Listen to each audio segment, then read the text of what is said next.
goes. We were just doing the thing. So yeah, what up, everybody? We're hot. We're live. We were just hanging out in the back. Hot live. Hot live, bro. Hot live now. But we are hot live now. So yeah, we're doing the thing. I see a new little thing in the chat already. Here. I'm excited. Opus just keeps doing more and more updates as we ask for them. So like, I'm super pumped because we just got a viewer count in the corner now, so I don't have to necessarily look at YouTube. Hey, let's go. That's really cool, actually. I don't have to go and look at YouTube and like, oh, how many people are in here? So like, dude, they just keep doing more stuff. I love it. It's my my favorite. So yeah, we're up. Oh, we got the regular suspects. You know, what up, Vito? We got the usual band of misfits hanging out. You know, yep. See, Opus is here. They're watching. I put my stuff in their stuff also. Don't forget, yeah, we got the emoji. What up? This is a great name. I'm just saying.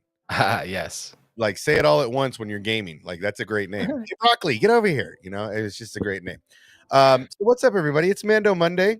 We're gonna talk a little bit. There's a lot. I didn't think this was gonna happen, but there is a buttload of controversy in the space right now. I mean, I'm talking to the Muggles in the real world. Stop being surprised by that first. This is the show, right? This is the show that everybody's like, oh, everybody gets along. Everybody's seen it the same way. This is, you know, if at least that's how I felt about it. I'm surprised that there's this episode in particular because the first two didn't divide. Everybody was pretty all right about it. Who's gonna tell him, chat? Who's gonna tell him? And then, you know, that's and then the next thing you know, I'm watching these videos that are just crapping on the season 3, and I'm just sitting here going, did I miss something? I thought it was pretty good. I mean, I'm gonna come out of the gate. I thought it rocked out hard. Dude, yeah, I mean, I don't know where you want to start, but I do. Let's just start at the beginning. The beginning is a very good place to start. You know, the beginning of the controversy or the beginning of this? That's what I'm saying. I mean, look, I know what people are pissed off about. Let's be real. I know part of why people are pissed off. Okay. And the number one thing that people are the most pissed off about is this is setting up the sequels. That's it. That's what the most people are. So I saw some tweets and videos blaming Kathleen and saying, well, John and Dave are so hamstringed by Kathleen Kennedy. It's all Kathleen's fault. It always comes back to this poor woman. This poor woman cannot just run a fucking company.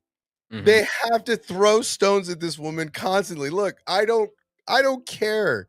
Kathleen is an executive. She is a CEO, Chief Executive Officer. It just staggers me. Bro, she's gonna, even when she's not, anytime the sequels are mentioned, any planet, any character, anybody that came from that era will trigger her name somehow trending on Twitter. But yeah, like I did also see, and like the fair criticism is that was like a huge portion of the episode, and it did kind of take away from like the Mando stuff everybody wants to get into, and that's as far as I'll go. I'm just saying that's as far as I'll go. But all the Coruscant shit we got for me was cool. Like there was so much good Coruscant stuff in there. So as we wait for the rest of the Misfit toys to trickle in, because they got a last minute invite because they didn't know because I got a lot to say about. But we can boomerang back, dude. I don't care how long we're here tonight. So look, okay. Number one, let's talk about the giant elephant in the room, because the bookends aren't the problem, right? The first 15, last 10, whatever, however you want to slice it. First 10, last 10, whatever, however you want to slice that pie up. What you can put it up if I don't see it. You have just as much control. I gotta figure out how to bring the comments over here. You just have to go just like the old way. Just go over and click show. Everybody's got control here. It's still a madhouse over here. So we're still working on it. But look, okay, so the bookends were fine. Right? Yeah. Oh, you don't have control anymore? That one. That's the one I wanted. Did I do that or did you do that? I did that. Oh, see, yeah, I don't have control. Oh, okay, so maybe they fixed it. I'm digging it. Okay, baby steps. I like it. Anyway, You don't want Nerd Mafia to have control, yeah, so I'm fine with it. it's really more about like 2 or 3 people that just get out of control over here, but that's fine. Okay, so let's talk about the elephant in the room, and that's the 35 minutes in the middle, 25 minutes in the middle. The super boring parts with the butch chick and the boring scientist who has no. Okay, so everybody in Star Wars, what? right? Everybody that's covering this stuff, right? Everybody in the space that's covering Star Wars has consistently said, we want good story, right? That has been the consistent conversation that everybody in Star Wars can agree on every side of every aisle, on everybody. You can talk about Star Wars and say, we want good story. Okay, what does good story entail? What are the critical factors of a good story? Right? There's a race scene that I love, and I wish I had it with me. What do you absolutely have to do to finish a race? Right? What do you have to do to win a race? You got to finish the goddamn race. Okay? The same thing is true with story. For every beginning, for every character that plays a significance during the arc of any story requires an ending. This 30 minutes in the middle was Dr. Pershing's ending. We saw him in the beginning with Grogu. He knows more about everything going on. And now he works for the New Republic. And they haven't interviewed him about, you know, what was he really doing? They just barely scratched the surface. So what did they do? Saying so much right now. They put an end to it. Keep going. If you're, please keep going. I mean, for me, yes, it is a little bit of a lengthy story, but what they're showing is that this guy's coming around. He's seen the light. He's cool. And then all of a sudden he sees an old friend and she's like, hey, let me help you get what you need to do what you want. But babe, don't abide the rules. And then bam, it's a trap and he's done. And then she ices his brain. Like, look, I'm just saying, I get that it was a little bit long, but if they just opened up in Coruscant and stuck him with a poison dart and it's done, that people would have bitched about that too. You know, when they showed the window and the wow, why am I like the shutters and the shadows on him? I was waiting for a dart to the neck. It had same vibes of the room that Anakin and Padme stayed in. I know it's not the same place, but I don't know if anyone else saw that with the windows and the way look, this looks really cool. This is the stuff I'm talking about, is that the Empire and the New Republic are not two different things right now. Right? They're still employing tactics. I'll push back on that because I saw some comments about the Mind Flayer shit. I mean, online. That's still some pretty crazy shit. No, no. I think everyone's got that wrong. I'll start there, I guess, because I'm complete opposite on it. I think that the Mon Calamari doctor, I think he was right. I think it's like low dose LSD. They're trying that now. So his intentions, and I think it did work. He was telling the doctor the truth, but that is the exact same machine that they use for that other shit, and she used it for that. Well, so everyone who's like, oh, the New Republic is the same as the Empire, they're just using it to wipe people's brains. I disagree. I'm not saying that they're using hard pass the same thing, but I'm saying they're using the same technology. They're using the same, but better. For a better cause, but that's a very slippery slope. On I mean, you see the misuse of it in the moment, right? And that's the naivety that I agree. People talking about the naivety of the New Republic, right? And not I think thinking that they've completely destroyed the Empire. You know what I'm saying? Like, right? They have to understand these people were. And am I wrong in saying that they were both like recruited as kids? Correct.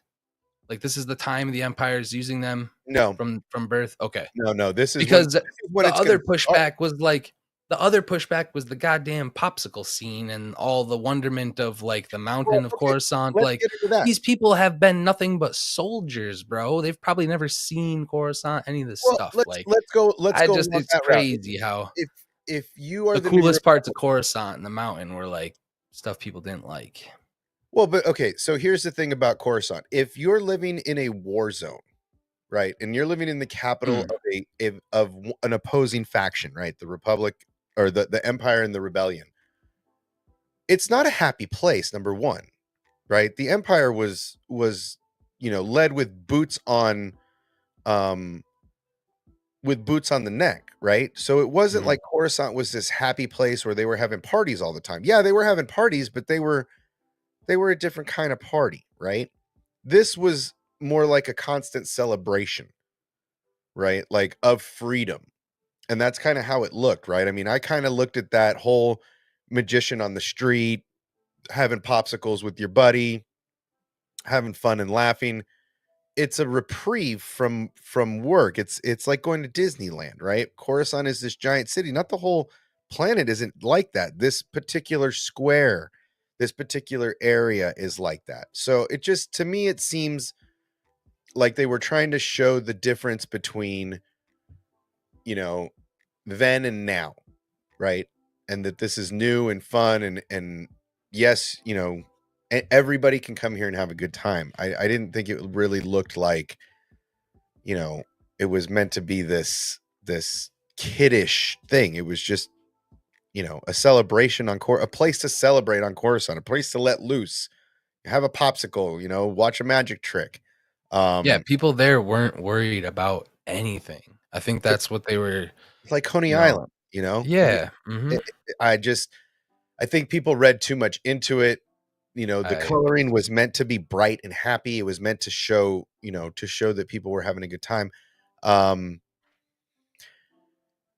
but yeah, I just like I felt after watching that, I was like, well, cool. Dr. Pershing's dead. No Yeah, more he's a no, vegetable. It's really unfortunate, no more actually. cloning out of him. Like he's done. And they secured their secrets, right? Because he had a lot more secrets than what he was telling. What do you mean secrets?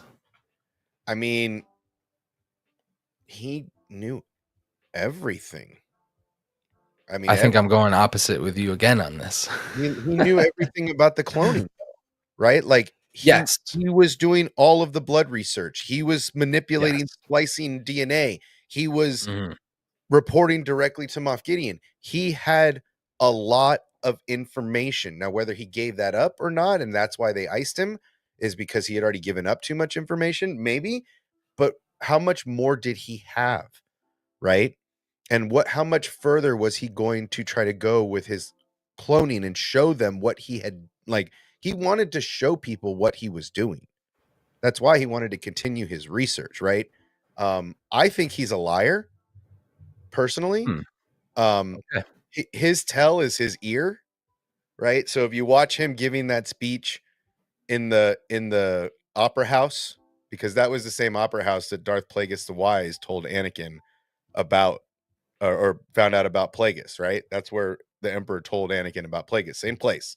So in the opera house, at one point he starts grabbing his ear when he starts talking about his mother, right? And then later, when the droid is asking him how he feels about his job, does he feel bad about anything? And he grabs his ear and lies, right? It's just like a poker tell. There's certain things people do when they're lying that are not cognizant. They're not cognizant of it. It just happens. Mhm. So to me, as soon as I saw that, I was like, oh, he's lying about his mother and all. That's a whole story. That's bullshit. That's a whole story. And then you see him when he's talking to the droid and he lies, and you're like, oh, he's okay. Yeah, I don't know, man. I think I disagree. I think what I took from Pershing was that he was a scientist above everything else. I don't think he even had a half of an idea of what the Empire was going to do with metachlorians and all that. I don't know if he knew they were trying to clone Force sensitives. I know he believes that he can save people I think that he was being honest when he said that, and that the reason he went to steal all of the research is because he thought he could do good for the New Republic and save his name, basically.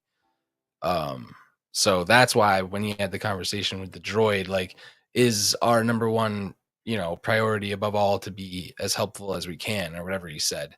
That's why he went and stole that stuff, because he's done with the Empire. He's taken all that stuff away from them. He's stealing it from them to use it for good. Yeah. And I think that they furthered that by showing how gullible he is. He's the gullible good guy, and that's why he got duped, basically. So that's what I took from Pershing. I appreciated that about his character, because I feel like there's a lot of people on the inside. Nala Se is another one. Like, she didn't know half of the shit the Empire was going to do with their technology. I don't think any of the Kaminoans really understood before they got into that. So, no, for sure. It's just another cool little connection.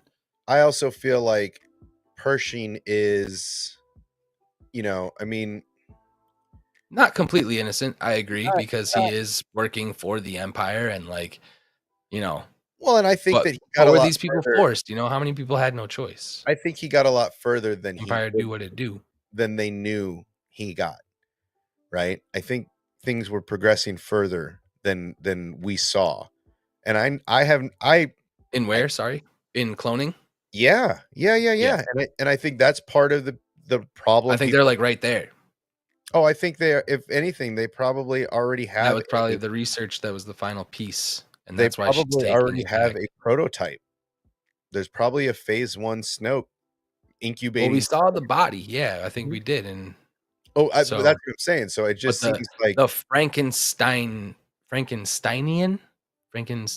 those experiments haven't taken place yet. The actual attempts to bring this thing to life, I don't think. I mean, but that's what Pershing was describing in his speech. So I think he knows. That's what I'm saying. And, I think he just helped her gather all that for them. I think he knows exactly what he was building. I think he knows exactly what he was doing. And to me, it seems like he is not innocent in this whole thing. And he knows so much more. And that's why she iced him. Was because you know way too much. And they don't want you to spill anything, right?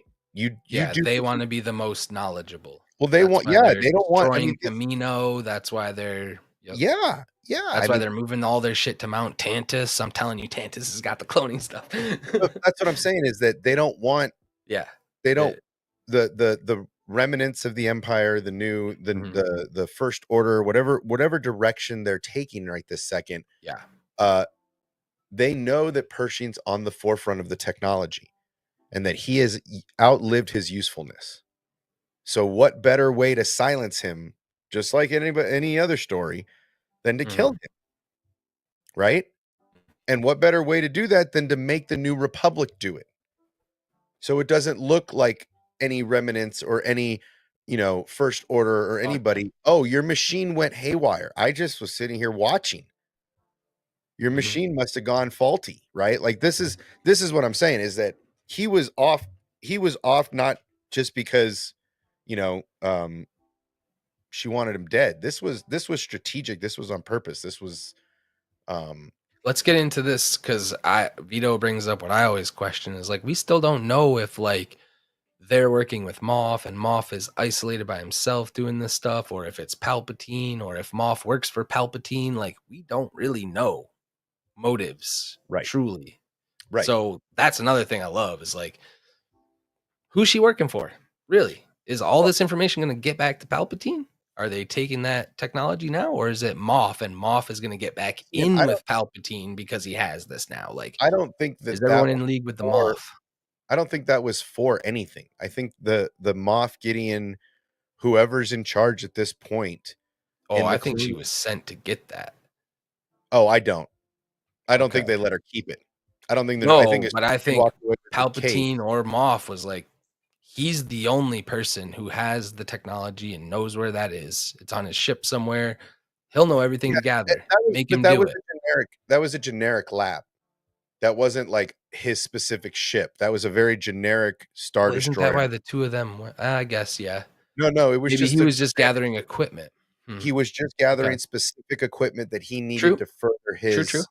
his technology, right? To work on what he was working on and finish it. Yeah. They have everything that he was working on, because his lab was technically the lab that they infiltrated on Navarro. Was technically the lab where he was doing his research. And then so he is Bob Lazar, and they're raiding his house, taking all of his knowledge and everything. Yeah, I mean, basically they don't want him sharing what he learned. Well, think about it. Navarro was this gangster planet that was run by the guild, right? And there were a couple Imperials there, but secretly there was an entire cloning facility not too far away, right? And so that's where the garrison, that's where Moff Gideon was probably hiding, right? Is on Navarro, on this secret base that was a power station to everybody else, but was secretly a cloning facility, right? So there's so many things going on at one time, right? That's kind of why I feel like people are overlooking these little things from the previous seasons, is because we saw Pershing's lab. That transmission was for Moff Gideon, right? They had just transmitted that 3 days prior to them infiltrating that facility. So he was doing all of this research. And then he gets caught. He gets sent back to the New Republic integrations, and then he starts wanting to redo his work. He starts wanting to get more into his work. And now she was ordered to take him out. And that's it. You know, by Moff Gideon, by potentially a Thrawn, potentially a early Snoke. Like, we don't know where the order came from. We just know that the order was sent and that she executed that poor dude. Yeah. But for every beginning of a story, you have to have an end. And if we saw Pershing's story start in season 1, then this is the conclusion of that story. That's storytelling. So why is everybody so mad? Because it was a longer episode? Get over it. Right? Get over it. And I feel like that was like a really good arc for him.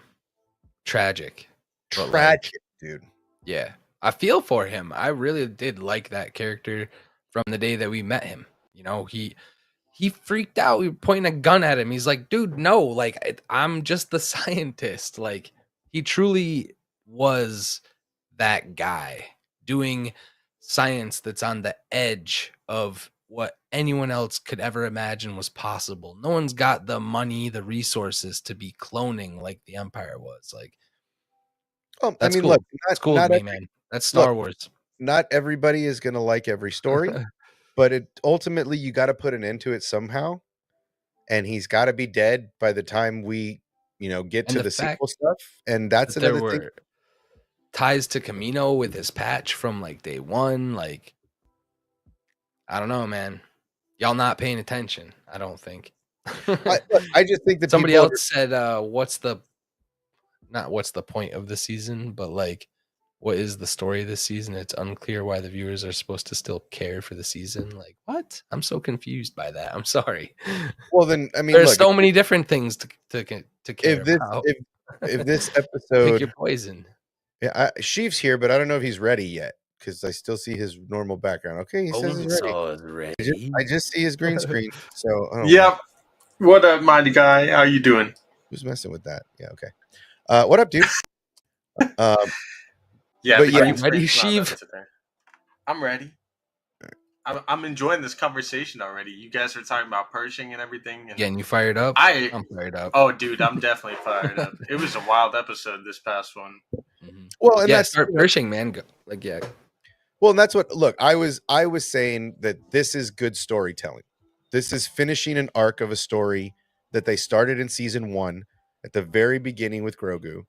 And yet it may have been a slightly longer story, right? It may have taken an extra 5, maybe 10 minutes of screen time to get where they got. But ultimately, at the end of the day, for me, the story finished perfectly, right? Like, okay, why isn't Also this set up her. We don't know who she works for, really. exact? I mean, that's for me. That's the fact that she's back was an interesting twist I didn't expect, right? So when they initially started that story, I was like, oh, I don't know I don't know where they were gonna go. I But love then where you're going, and I totally agree. I think it's even more than that. I think it's finishing a story while also continuing to build a new one. And it's set up, yes, that she's working for someone else, but it also set up that Moff Gideon might have actually broken out of prison on the way Yeah. to the war She tribunal. might lead You know right what I back mean? to Like him. she probably is working for him still. She's Mm. like a double agent. You know what I mean? A triple agent. Mm-hmm. well, but And yeah, I mean, aside from where the orders are coming from, though, I mean, I just feel like everybody's upset because, well, they want good storytelling in Star Wars, and then they give us good storytelling in Star Wars, and we finish a story, and in a really, like Scotty said, in a really tragic way, right? Like the story of Pershing is not a pleasant one on paper, but they iced his brain, and they made it look like the New Republic did it. That's the piece that I enjoy the most about this. Is like it's not that the Empire or the Remnants or the First Order or anybody. This dude died in a lab in the New Republic custody, and they made it look like the New Republic machinery malfunctioned. Right? So like for me, that's the twisted part of it, right? And for me, I'm okay with that because everybody's story's got to come to an end. If they'd have just blew up a speeder, I feel like that would have been boring. so I have Bro, a and crazy. uh, You can people go, are bro. literally like turning this bullshit into a love story. Like, no, it was two people enjoying freedom for the first time ever, and I we think got he the was best into fan her. serve. Well, sure, but obviously she wasn't. So why are you calling this Yeah. a love story? Like, people are out of their fucking But that's minds. all, look, I mean, that's all And people want to along see. the way of that they're like, awful, like, we got some of the best things you would see of Coruscant. Like, well, that it's mountain peak, that was dope for me. Like, we're never gonna see the surface of Coruscant. We're talking about Sith temples under the cities. Like, that's how we get there, bro. These little well, but breadcrumbs. again, this is where everybody gets salty. Is that I Because they were said it last. sucking on some glowing lollipops. Like, I said it bro, during Boba Fett, right? Like during Boba maybe Fett. you have an oral fixation. What was the complaint, right? I mean, what was the elephant in the room that nobody wanted to see, right? Oh, that's Luke's temple, right? Here comes Luke's temple, right? We see it getting built, the one we see in the sequels.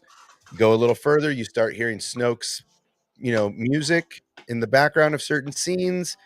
You start leading into this cloning stuff. There's a lot of directions that are pointing to the sequels, and I understand that that's what a lot of people are upset about. That's Can ultimately, we stop saying pointing to the sequels and start saying pointing to the First Order? but that's the sequels. Well, was the First Order a bad The part? future of the Was the story. First Order a bad part of the sequels? I would like that poll. Like, I would love to poll our chat. Maybe even ones and twos. Like, one, if it wasn't a bad part. Two, if the First Order solely isolated by itself was a bad part. I'm interested because I can never keep up with people's qualms.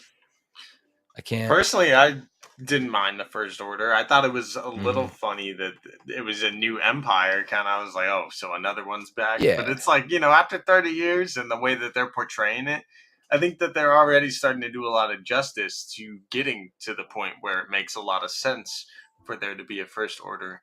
Uh, and it's cool to see in Mando all that stuff being fleshed out the way that Clone Wars did a lot of the same for the prequels and making that trilogy, I guess, a little bit better to a lot of fans. So I'm here for it. You know what I mean? Like, I wasn't a huge fan of the sequels, but if Mandalorian is the way that they're gonna, lead us to that. And if they do it properly, like I think that they're already starting to, like, hell yeah, man. Yeah, it's just I don't know.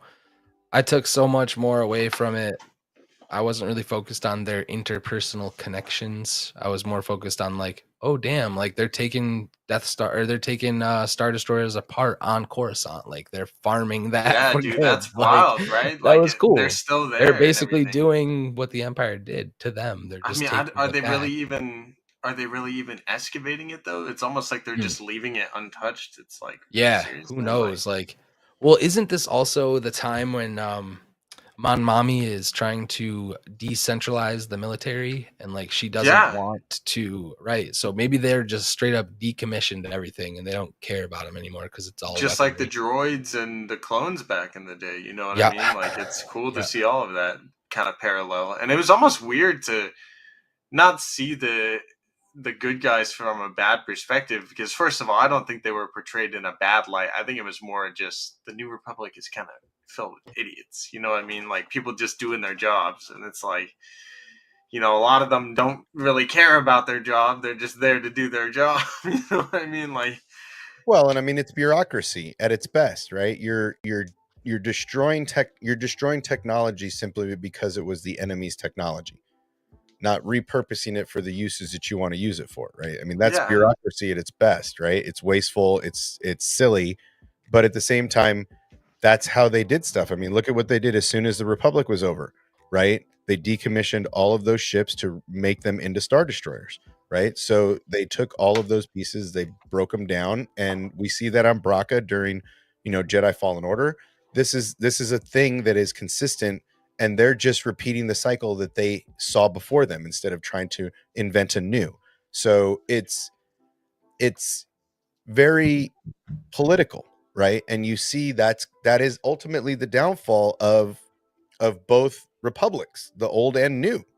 So I mean this is showing why they didn't last, why the New Republic wasn't a formidable government the way the older republic was pre-empire. So it's supposed to be reckless and messy, and giving a foothold for the First Order to start, right? This is, and again, I go back to it. I know there's a lot of people that, they like The Mandalorian. And sometimes these episodes don't hit with everybody. But again, I feel like all of this stuff is going to age so well over time. You have two amazing storytellers that are sitting there. The fandom has this idea that they're just trying to screw with us, that they're just in the background, like Mr. Burns just sitting in the background laughing at their fingers, and Give her an NPC haircut. yeah, dude, like, oh, Smithers. let's get Lieutenant Biscuits up and replace Cara Dune. Like, get the fuck out of here, man. That's not what they're doing. Man. That character was around before, before anybody left anywhere, right? Like, so for me, it's like no one's trying to replace a character with another character. They're simply continuing the story. Yeah. And I don't know. I just Star Wars decline, man. We're in it. What a time to be alive. we're in it all right, I guess. I mean, it's just, for me, it cracks me up because it's so much negativity for a story that's not even done yet. This is the same place I go with all of the other shows. It's easy to throw stones during the moment, but when it's all said and done, how did it pan out? Right? Like Right. This stuff's not over.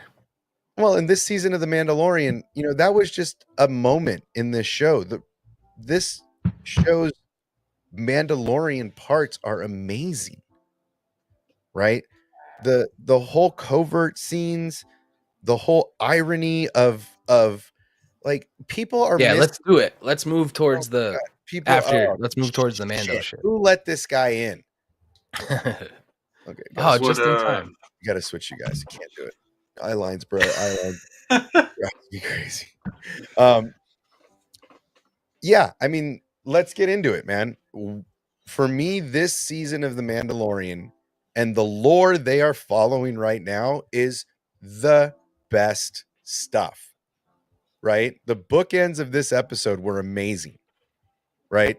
The arc that Bo-Katan's character has taken and what we've seen has been she just got re-sworn into the Death Watch, right? Basically. Like he's Let come the full games circle, begin. right? She's come full circle. No, why is Oh, I like that. that's an awful I layer. actually like that.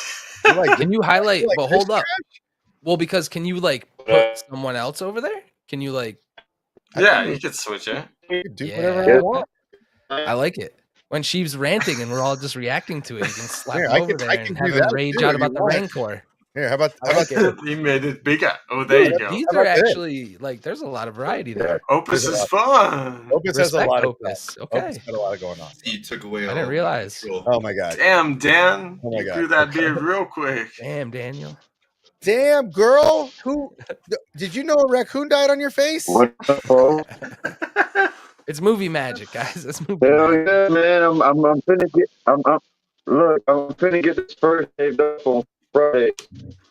You're in the outer rim, bro. What? Let raccoons. No, this Bro. is the old Dan. Can we bring the new Dan back?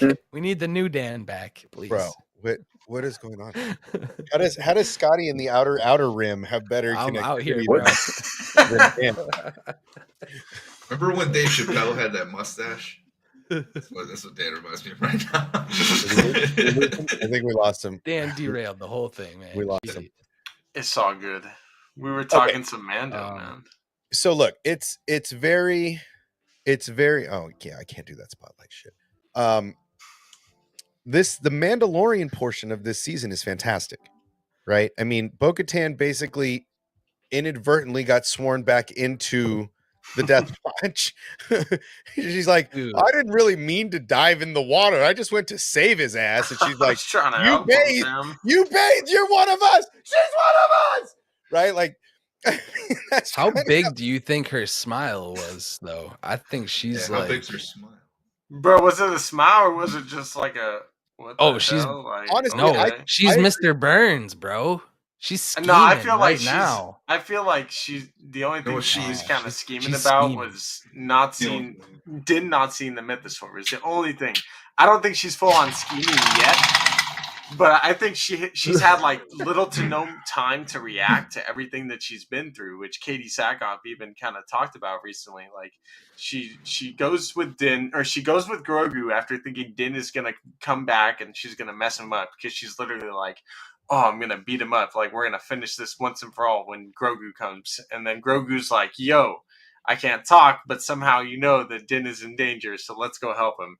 So they go help him, and then she literally picks him up. They get attacked, or they see a mythosaur because she saves him in the mines. And then they get attacked by the Empire, and now she's all of a sudden part of their cult. She's like, what the hell is even going on? Like, Well, she's but got... I also feel like at the end of that episode, she is very much, because she's felt very abandoned, right? You see her in her castle, and she's felt very abandoned by her people. And, this is a group of people that don't care if she's holding the Darksaber or not, right? They automatically, I like that. They automatically feel like as soon as they swear the creed, as soon as they're back in that moment, then it's high fives and ass slaps and go team, except for Paz Vizsla in the back, who's throwing a shit fit, right? Like literally he's like, I'm gonna have to kill those two motherfuckers, right? Like that's Like, are basically you serious? all he's thinking in the back, right? Like she felt very accepted in that moment. That's something she hasn't felt in a long time, right? So I kind of saw that coming when she didn't take her helmet off during the dogfight, right? Like Grogu's in there, Red Five's in there, and she didn't take her helmet off. And usually as soon as she gets in her craft, she's helmet off. And so for me, I was kind of struck back that I didn't see her face during that battle, and then right into the covert. But I think So she did- knew she was going to do some Mando she needed to go handle some business, if you know what I'm saying. So like helmets on. Do you guys think She knew there's he a was in trouble. possibility she actually is starting to believe again Yes, in I like do. the creed? Yeah. Like Yes, I do. Oh, because really of do. greed. Because of she greed. goes there and she's all, you know, there's no magic in the mines, like it's just water. And she even goes up, she's like, let me give you the full history, and reads the little passage so like mockingly, and then she goes down there to rescue him, sees a mythosaur, she's like, oh, I need to shut up, like Well, that's just it. I don't know what I'm talking about, like. Well, but it's a moment where I said this, I think I said this in another stream, I'm not sure where. It's a Han Solo moment, right? It's that moment where he realizes everything was true, right? The Jedi, the Force, all of that stuff that I thought was trash and garbage was true.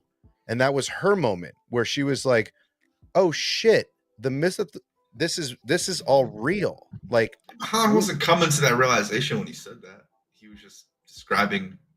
Right, but in later, I mean, I know everybody hates the sequels, but in the sequels, that statement is how he has felt since he saw Luke do the things he could do, right? They're in the Ewok camp. They're about to get he's about to get lit on fire and cooked, and Luke lifts a droid around the camp to free them, right? Luke destroys the Death Star. Once, but then he takes out Vader, right? So Luke becomes this mythic being in the galaxy. When Han knew him, he was a boy believing in magic and fairy tales. Come to find out, that's exactly what saved them, right? So Han has that moment well before he says those words in the sequel. He's just reaffirming that to the two youngsters sitting on board that don't believe in the Force, right? Yeah, definitely. And so for me, it's that Han Solo moment. It's that moment of belief, that moment of, man, I was so naive to think that I knew everything. And I think Bo-Katan, as soon as she sees that mythosaur, she's like, oh shit, was everything they told me real? And I was just too stubborn to believe. And then she goes to this camp where everybody believes the same shit. And they don't care that she's Bo-Katan Kryze, leader of the Mandalorians of the past. They just know that she is now one of us. This is the way. That's all they care about. Right? And that's something she has never encountered because she's a fucking princess. Everybody has kissed her ass since she was old enough to carry a blaster.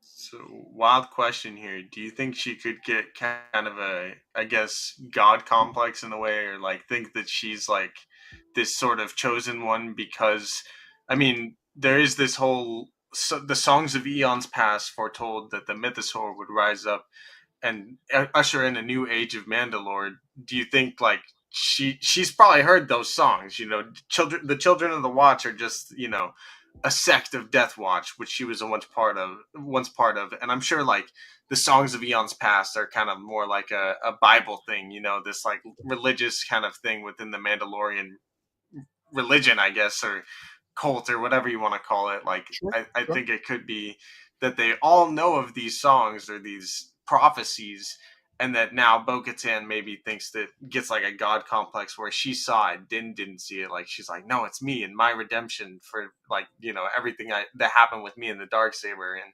she thinks that she's the chosen one when really Din was the one that went down there in the first place, and maybe he is.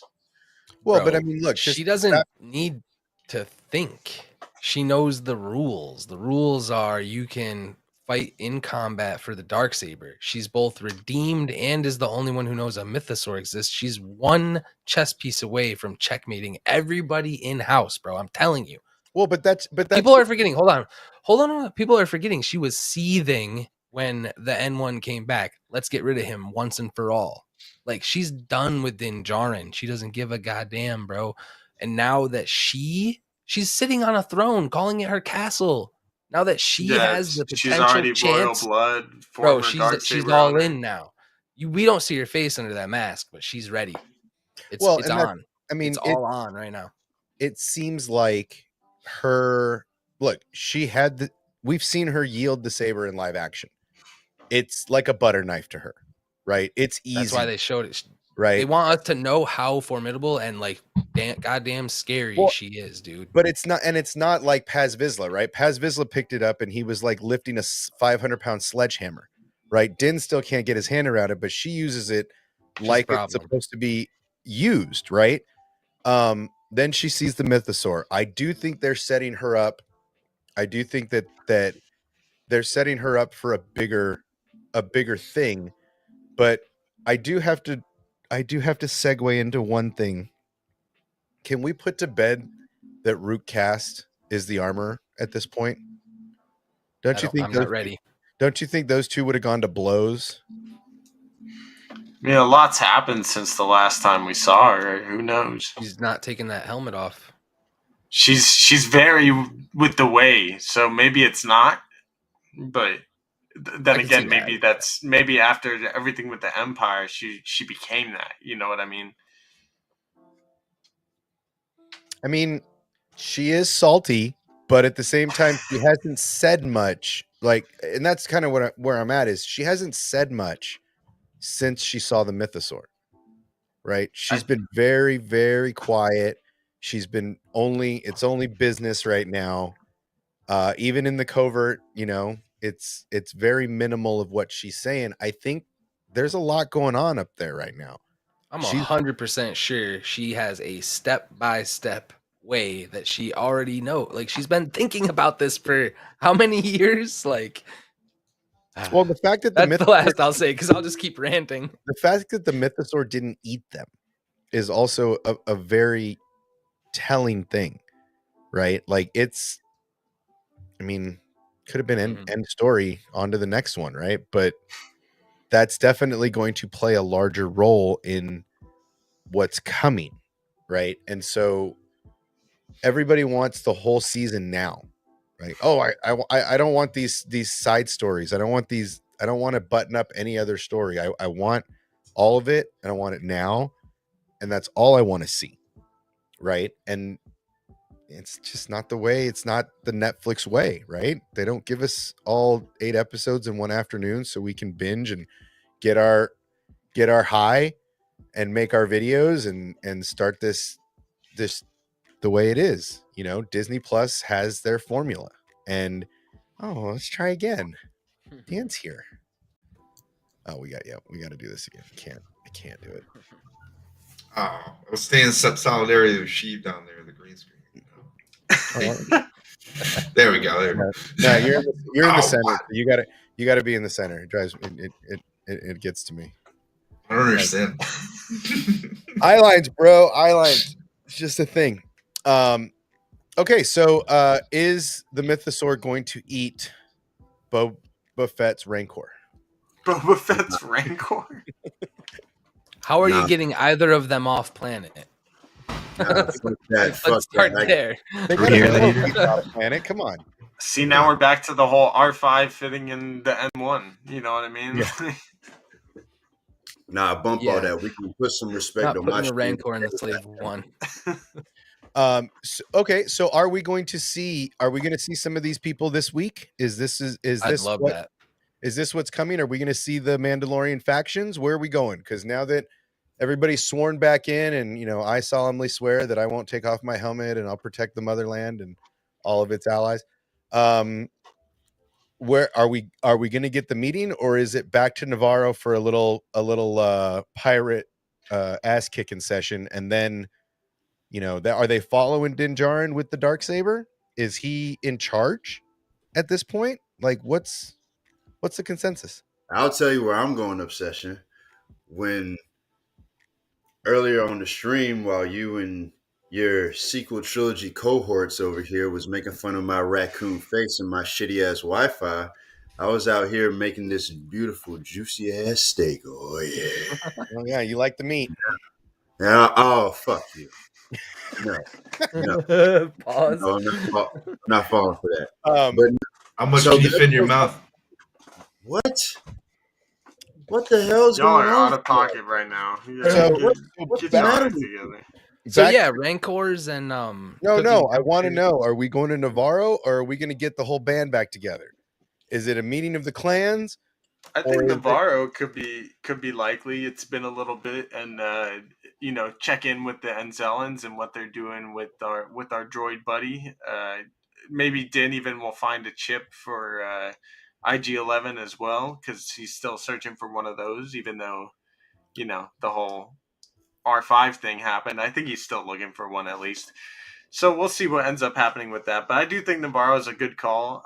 There was some stuff that our boy, what's his name, that plays Grief Karga. How did I forget his name? But he posted something on Twitter about the title because he directed the next episode, and Talking it about makes me Apollo Creed? interested. I thought this episode was Dave's episode. Yeah, isn't it So Dave Rosario did Dawson? not direct. Dave did not direct any episodes, but No, he but he did co-wrote. co-write this next episode. Well, Dave's not going to do any more directing until Ahsoka. He's directing Because that's he's what he was busy. directing on. Exactly. He's busy. I mean, look, it seems like Navarro. We know Navarro and the entire covert. They're going to go back to Navarro, right? I mean, they've already got their old caves and all that stuff if they need to hide and all that fun stuff. But I mean, it seems like we have two major things to get through coming up. That I mean, there's 4 episodes left. Oh shit! Really? Right? 5. Tomorrow's 5 episodes. Yeah. I mean, that's not a lot of real estate. Not all of them are 40 minutes. So where do we go now? Is it Navarro to finish? I mean, because they're not going to find that part for IG. I think that's kind of like the underlining story with IG-88 is he dead. No more memory circuits. Oh yeah, this one's called The Foundlings. It's going to be about Grogu, I think, right? Yeah, everyone thinks it's going to be about Grogu's flashback because it's called The Foundlings. That is the only bit of footage I think from trailers. But it's going to be the history of the Bridger family. Is this where we get that scene? And it's funny because I was watching Kat and Tom the other night, and I was trying to describe the scene in the trailer of the Mandalorian starfighter flying into the green landscape with the Mandalorian civilization bubbles. And I think we're going to see the introduction potentially of Din Djarin into the Mandalorian as a foundling, right? Because that scene still has to come. That would be cool. Come to. We know that he was rescued by Death Watch, and it would be very fitting of the way that they title episodes to give us multiple, right? If we're telling the story of Grogu and his how he got out of the temple, or how he would another flashback scene, we've already seen him become a foundling, right? So that's not a new story. What would be fun is if this is the story and the background of Din Djarin swearing the creed, Din Djarin showing up to a Mandalorian foundling camp and swearing the creed, right? That I feel like more fitting, especially since that's the first thing we saw in the season. We finally saw the inauguration of a foundling into the creed. That's kind of how I feel this title is leading us. I have a spin-off of that, I guess, because I like where you're going with it. But I think in a way, technically, Grogu wasn't a foundling. Like, he was, but it was more Din Djarin was tasked to take him to his people. And if for the time being, he is under your care, he's a foundling until he's with his people. Well, Din took him to his people, and he decided to be a foundling instead of a Jedi youngling. So now I think he's kind of officially a foundling, especially because before Din Djarin was separated from him and technically wasn't a Mandalorian himself, since he was excommunicated from taking off his helmet. And now that his sins are forgiven and Grogu is under his care, maybe the foundling is about Grogu officially being indoctrinated. He can't even speak. Like, I know he just said his first words on screen, but I mean, really, to to swear the creed, you have to understand the creed, and he is technically still a toddler, mentally, physically, emotionally. He's being taught the way though by Din I Djarin totally already. get it, but you have to be able to swear the creed and to know the consequences of taking your helmet off. Like, I'm all about it, but this is not where Grogu gets sworn in and put a helmet on him. This is not going to happen. He barely can say. A toddler is taking that shit off right away. That's what I'm saying. He's still a child. Like, it's not there yet. I agree that could be something way down the way, but right now it would be more. I suspect it would be easier to comprehend Din Djarin swearing in than Grogu swearing the creed. I love how Dan always comes into my streams eating. Every time, it without fail, he's got a sandwich, he's got a bowl of soup he's slurping on, he's got something, he's eating a hot dog. He just confirmed that he purposely makes the food before he comes on. Lip smackers on that food. When my brother goes live, right? I hate on you. I let you sit here and chomp on your food in the corner. I ain't hating on it. I'm just saying. Yeah. He's always making people hungry. I mean, shit, I'm hungry, you know? I mean, their mafia's over there like, damn, I gotta make a steak now. This salad. I had a salad, you bastard. I mean, yeah, I mean, who knows? Like I said, the Grogu getting a helmet and gear is so far into the future. I know that's everybody's got internet wood for it. Everybody's waiting for it. Everybody's, dying to see that. Hold the blaster, right? But we get to enjoy the middle part first. Yeah, you gotta enjoy the journey. What is it? Life's a journey, not the destination. So enjoy the ride, man, because this is going to be multiple seasons. We're still not even halfway through what Favreau initially said he wanted to do, which I think was 5, right? Initially is what he was like envisioning for the show. Something like that. He even said, though, that this is like the beginning of the middle, and he even said it's more like the beginning of the story still. Also, to your point about him not being able to comprehend it, I mean, he comprehended the choice Luke gave him to take the saber of his real dad, my personal theory, or reject the fucking Yoda and Yaddle for life. Goddamn it, yes. The little scarf didn't made him. And since he did that shit, I think, yeah, he can take off or accept a Mando-sized baby Grogu helmet. Yeah, I don't want to see it. It's blasphemy. All he needs to say is, "This is the way," and he almost said it last episode. Yeah, it's true. I mean, yes, he did almost say it. I think I don't understand how that didn't light up the internet more. That was a really awesome scene to just have those two look at each other like, did I have some death sticks by accident? Was he trying to say it too? Did you put something in that pog soup, didn't you? I knew I saw you putting some LSD in that pog soup, because did he just right? I mean, I could see a new plush doll being produced right now with that exact verbiage, right? That exact tone and everything. So, and I'll buy that shit. I'm not gonna lie, but take my money. Grogu is growing, right? We see Grogu growing almost every episode. Something new and interesting is happening, but I feel like the story right now is Bo-Katan.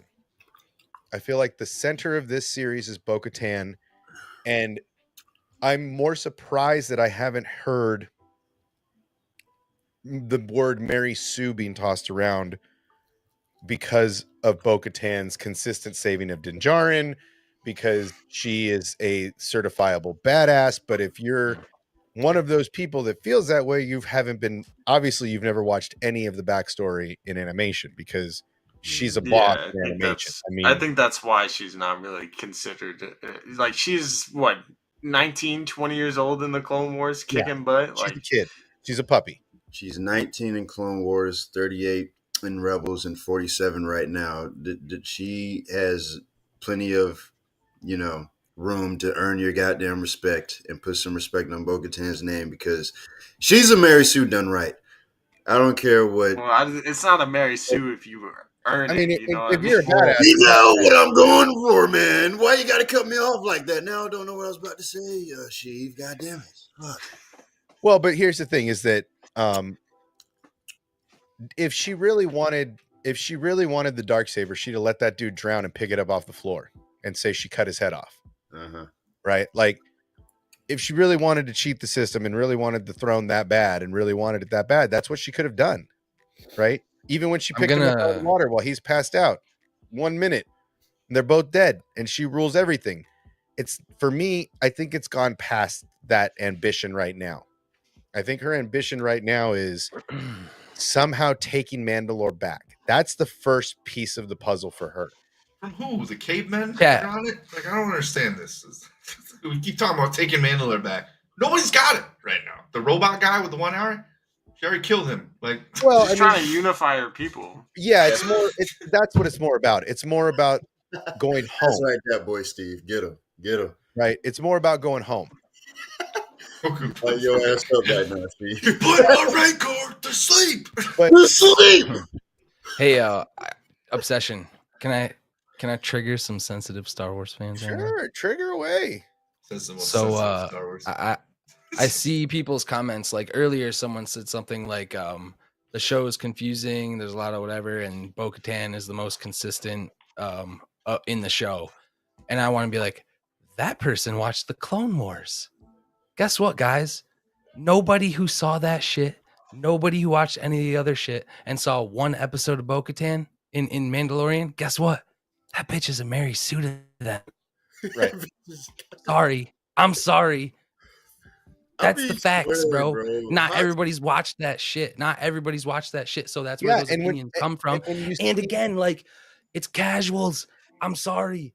I'm not calling you uneducated, but go watch the shit. Trigger warning. Yes. But look, it's kind of true. I mean, you see opinions. This, People and I'm honestly, I'm surprised more of the clickbaiters and the click haters and all the guys that it's more important to get clicks and views than whatever. I'm surprised there's not more of that. Is Bo-Katan a Mary Sue? Because in the time we've seen her, two Mandalorian men can't handle the Darksaber, and she comes in and handles it like a boss. And no one's complaining. So I'm kind of surprised at this point that there hasn't been more of that because it's so predictable. But it hasn't. There hasn't been any yet, and I'm kind of surprised at that because this fandom is so easy to throw stones. And like when they attempt to give us the backstory, give us the meat, like they're doing right now, and they're filling in all these gaps. Fans just got to be open to being okay with some of that shit. If you want to like the content, you want to come back to the content. Like, you know, I'm just saying, like, I go back to also, like, you think about Obi-Wan, bro. Like, there's kids growing up who don't know who Obi-Wan is. They never watched any of the Obi-Wan in the prequels. They're gonna watch the show for the first time. They're gonna, you know, it's like just waiting for Dan the Man to bust out like a playful wings. The other famous thing from, I think it's Sam Witwer. Like, Sam Witwer was talking about all the criticisms. Fork and knife. Just leading into it. Sorry, Hawk. No, but he reminds me of Tom Hanks in Castaway. He just grabs the fish out of the ocean. He's just like, "Har, har, meat, har, meat." He kind of looks like him right now too with the beard. I'm telling you, it's perfect. Underline calling me a savage right now, but I give. Hey, I'm not. Hey, you do you, baby. You do you. I'm not calling you nothing. You're putting words in my mouth. No, I'm not talking about you. I'm talking about this shady motherfucker right there. Yeah, I know what he's doing. It's not going to work. I'm eating. I mean, look, it's definitely hard to it's hard to please everybody, right? There's always going to be somebody upset in the fandom. Facts. It's hard to please everybody. Maybe I'm a little too easy on everything because I don't find the bad. I'm like, cool, you gave me 30 minutes of Coruscant. We never get Coruscant. Never. Animation. We hardly ever get any story on Coruscant. The fact that they put to bed that this was Coruscant, not Hosnian Prime. And you went into a little backstory, right? We hear in Tales of the Jedi that Qui-Gon loved the tree at the Jedi Temple because he grew up on Coruscant and he never saw anything like that. And so to go to the mountain peak of the planet, one of the only places where the natural planet's surface is still visible, and like a little kid, for somebody that's never seen it, to go to try to go and put their hand on it, that's giving us more background on the planet. That's giving us more background on Coruscant, stuff we didn't know about previously. Same way Tales did it with Qui-Gon talking to Yaddle about, or with Dooku talking to Yaddle about Qui-Gon loving that tree as a Padawan. I enjoyed that section because it was like a little kid at a fair, right? You're seeing a magician pull a dragon out of his pocket. You know, you're seeing all this stuff. You're having an ice cream. It's like going to Coney Island, right? This has been a repressed culture for many, many, many years, for 20 years. This was a repressed place, a place where you couldn't have fun because you fear getting arrested. I mean, look what happened to Cassian Andor. He's just walking by trying to get some lunch, right? Got hemmed up and put into slave camps. Like, this is supposed to show the dramatic difference between the Empire and the New Republic on Coruscant. It was designed that way. That's called storytelling. That's called location settings, right? This is part of the grand scheme of what they're trying to get across. And to just call it boring and shit storytelling, filler and all this crap is just kind of naive. I'm sorry, I'll say it. Like, I was waiting for Pershing to eat a bowl of cereal while he was on the phone with his mom. I was waiting for that. Now that it definitely felt a lot like the Cyril Karn episodes. Of Andor, and I love that everybody was saying Mandalorian. You know what I mean? Oh yeah, the Andalorian. Yeah, Andalorian. I'm like, guys, it was 20 minutes. Chill. But yeah.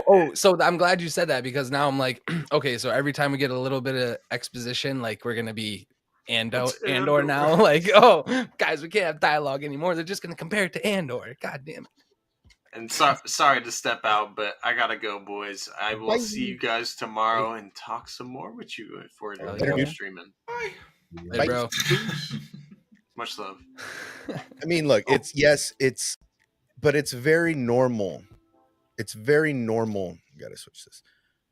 For Star Wars to give us these kind of mid episodes, right? These not mid, but these middle episodes. These not all one story. They've done it in every single show.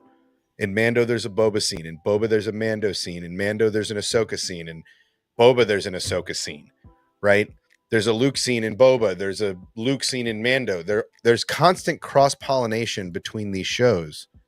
It's bound to continue to happen. And these episodes of closing arcs and finishing stories should not be a surprise to you, right? To not see Lieutenant Biscuits, her story later, if you think we're not going to get something along her, or we're not going to see her again, then you're being foolish in thinking that. Because right now, no character is exiting except, and I'll say it here, no character is exiting the scene except for Cara Dune, right? All the other characters are still on the table. And honestly, I mean, can anybody 100% verify and confirm that they recast Cara Dune? I mean, I can speak to. I don't think anyone here is in the know, but the way they wrote. No, not what they said on screen. I'm just talking about anything in the media or anything out in the real world that suggests that they've recast the character. Not that the character left, because I have an answer to that, but that they have completely recast the character. Wasn't there a? Because I thought everyone was saying Lieutenant Biscuits was going to be that character or that person. And I don't think that they could keep that a secret, personally. I agree. I think that would light brush fire to the Twitterverse specifically. Yeah. Right. Yeah, I so don't think that would my ever stay point secret. being is that I have heard a lot that, oh, they wrote her off and oh, that she's gone and oh, yada yada. Honestly, for me, I feel like Dave wrote an olive branch in that scene. I haven't made a video on it. I've been contemplating even mentioning it, but I kind of feel like Dave is basically not written her off, not recast her, or John rather, Favreau, because he does like Gina. He does like the character that they wrote. I feel like it was more of a, hey, we didn't write you out. We didn't kill your character. Right. It's more of a, should you change your mind and want to come back one day, the character is still available. So to me, it felt like a positive. You know, you really had me in the first half. I disagree. I don't think there's an open door there. I think there's an open door for the character now to show up in like a comic or something, a little nod to the people who love Cara Dune, but she ain't coming back in live action. I mean, look, dude, circumstances change. Never. I mean, I'm reading something right now. It's from the culture. It's probably nothing to it, but they say that she's going to be recast by Lucasfilm. This was in February of this year. Insiders say from the Hollywood Reporter, Cara Dune wasn't part of the Star Wars series Next Up, a Boba Fett spinoff. But expect that the character will be recast down the road for both story and merchandising reasons. A source at Lucasfilm says that a recasting is not expected, however. So to both your points, she's not recasted immediately, but I think she will be brought back in either in comic or in a video game merchandising live action form in the future if Star Wars is to live that long. Whenever that. Yeah. Yeah, I mean, look, I have $8. I have 3.5 card back. I have a couple of them here. Right. I am for one and most, I am not an anti-Gina person. I am not a pro-Gina person. Frankly, I don't give a shit. But what I can say about the writing in this episode, it feels to me that they could have just put her in a mountain. Oh, she died on a mission. She dead. Done. Right? They could have written it that way and been in the exact same place they are. Right? Well, what happened to Marshall Dune? It took 5 of them, but they got her. Yeah. Right? They call themselves the First Order. They could have absolutely on 5 at the same time. Right? They could have literally like, oh man, she was flying a mission, and like they trapped her and they got her and she dead. Right? Trap. But they didn't. Right? And that's what I feel is for me the thing I took away from that the most in that episode is in that portion of that episode is that they could have just been done with her, but instead they chose to say, hey, maybe circumstances change one day. Right? Wasn't that the safest play, really? That John Boyega might be interested in coming back. Right? Daisy has come back to the table after years and years. Right? Time changes things. Money sometimes changes people's opinion. Shit, Adam ain't coming back. He want y'all to forget him. I was gonna say I might put Cara Dune coming back over John Boyega. I was reading something today that said John might be interested in coming back. I mean, not John, Adam Driver. No, Adam. I mean, Adam's career is fire though. Like Adam 65 was amazing. Dude, he did 65. I was like, I need that Star Wars money. He's done a lot of good stuff though. That may not have been his crowning accomplishment, but Adam Driver has been in some great shows and movies over the last 5 years. And not everyone can be, not everyone Tom Hanks, bro. Not everyone puts out bangers all the time, right? Everybody falls down once in a while in Hollywood, but it's sometimes things change. And John Boyega once said, fuck Star Wars. I'm done with Star Wars. Star Wars sucks. And to even have an open dialogue about coming back potentially gives me, I'm interested. I don't hate the sequels like everybody else. So do that shit. Get the band back together. I want to see some 10, 20 years down the line stuff. Put them on old people prosthetics. So Dan, you are just chomping down. You still got more steak, bro? Dude, how many steaks did you make? Made 3. This is my last one. Mm-hmm. Oh, Are you on a carnivore diet, Jiminy? I am, bro. I'm Straight, not gonna hold straight you. from the caves of Mandalore, Dan the Man today, ladies and gentlemen. But look, I mean, look, it's. I know a lot of people, and that's why It's I a feel sore like meat. this is. I feel like that's why this episode is so, a little more controversial, just because it's got this middle story. Everybody loved the bookends, but it's got this middle part that everybody just, wants to shit on. And So funny. So funny. So what are we getting? Dude, I'm hoping we get to Cal's new safe haven, bro. I'm hyped as a motherfucker for that shit. Well, Scotty, have you seen it yet? Because I haven't seen it yet. No, I haven't watched it. I Play didn't it right now. Play it right now. Right now. You want to do it now? Today. Guys, the stream might get a little longer. Yes. 3 hours long. Let's go. All right, let me pull it All up. right. Yeah, I haven't watched it. What we got? We haven't seen it yet. So The Jedi Survivor trailer. reveal trailer, right? Reveal trailer. Yeah. How long is it? Long? I don't think it's that long. 2 minutes, maybe. Oh, I mean, Wait, when does this come out? All right, it came out today. Oh, it's the game. It's 6 weeks from now. Yeah. Game comes out in 6 weeks. Right when Mando ends. Perfect timing. Okay. Interesting. Okay, so that's okay. You should. Damn it, Dan. I'm thinking about just going buy a steak. Don't even need the A1 with my shit, bro. Just lemon, pepper, and garlic salt. You good? Okay. So, man, I'm not ready for this. I don't think. Okay, you better get ready. Let's go. All right. So, let's see if you guys hear this. Yep. Hey, it's Dana from StreamYard. I'm so excited to announce You loud? that local recordings are now available on F StreamYard. Dana. Let's go. Star Wars fan.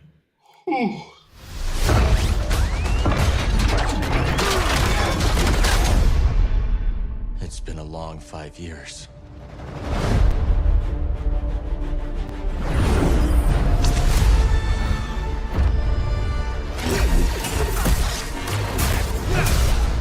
We've tried to resist.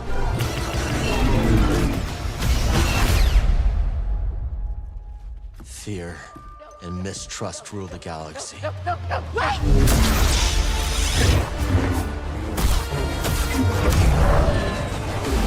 Cal, look into the fire. Hey. It will warm you, keep you company. But left unchecked, it will consume everything until there is only ash. How could you let the galaxy fall to this unworthy machine of an empire? Hope may feel beyond our grasp. But I think we finally found Oh my somewhere God, the Empire dude. can't reach us. Imagine. No more looking over your shoulder. A place that's worth fighting for. No matter the cost. Hey.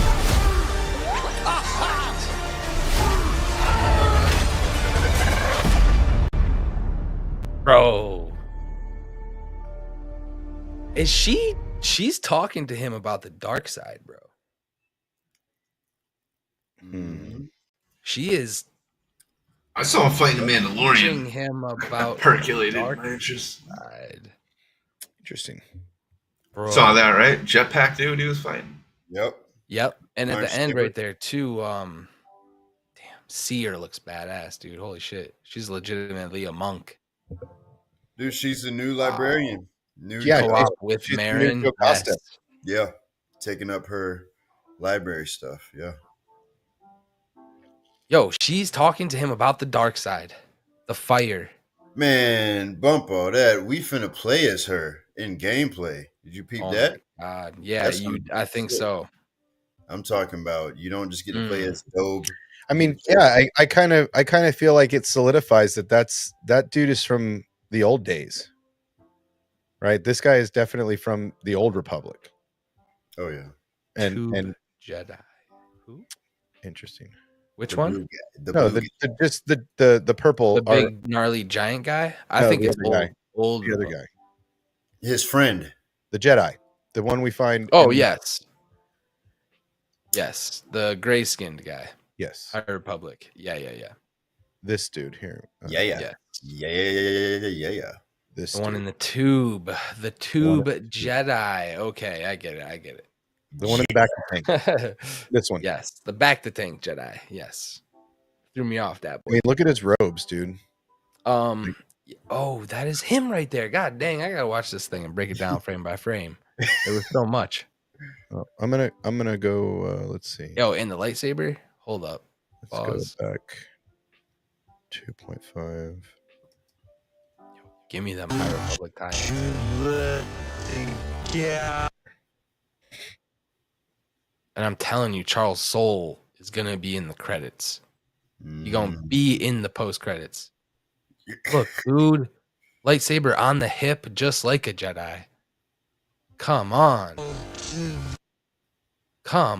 Yo, there's a symbol on the chest too. That's what I was looking for too. That's what I was trying to get. Come on, man. That's High Republic, dude, isn't it? If anything, he's definitely the guy Cal fights. Trying to get out the lab. That dark hoodie and the other. Yeah, in the beginning, you see the guy cloned in like the very first trailer, right? Yep. Mm-hmm. What is this? What are you doing, Scotty? Can you see the book? It's right there. I see what is that? A symbol or something? He's gone. No, that was me by accident. I did that. Hold on. I was trying to hide this. There we go. I'm sure I got it better in the comics. One of the comics, but that's what I'm saying. He's a High Republic. He was betrayed by the council or by the leader. So my thought on this is that he was the Mace Windu or the Yoda. You know what's messed up is he's gonna know Yoda. I'm about to say, if anything, he want revenge on Yoda, and Cal got to protect Yoda, but he don't know that Yoda's on Dagobah. It seems like he was betrayed. He says it in the first trailer that he was betrayed by the one he trusted the most. So that tells me that he was on the council with somebody, or that his Padawan betrayed him. So it seems like he's absolutely High Republic era. Another great way to segue into the High Republic. Give us a villain, show us that, and then show us how he got there in some other stuff. I'm all about it. But that's what we were talking about when the trailer first came out.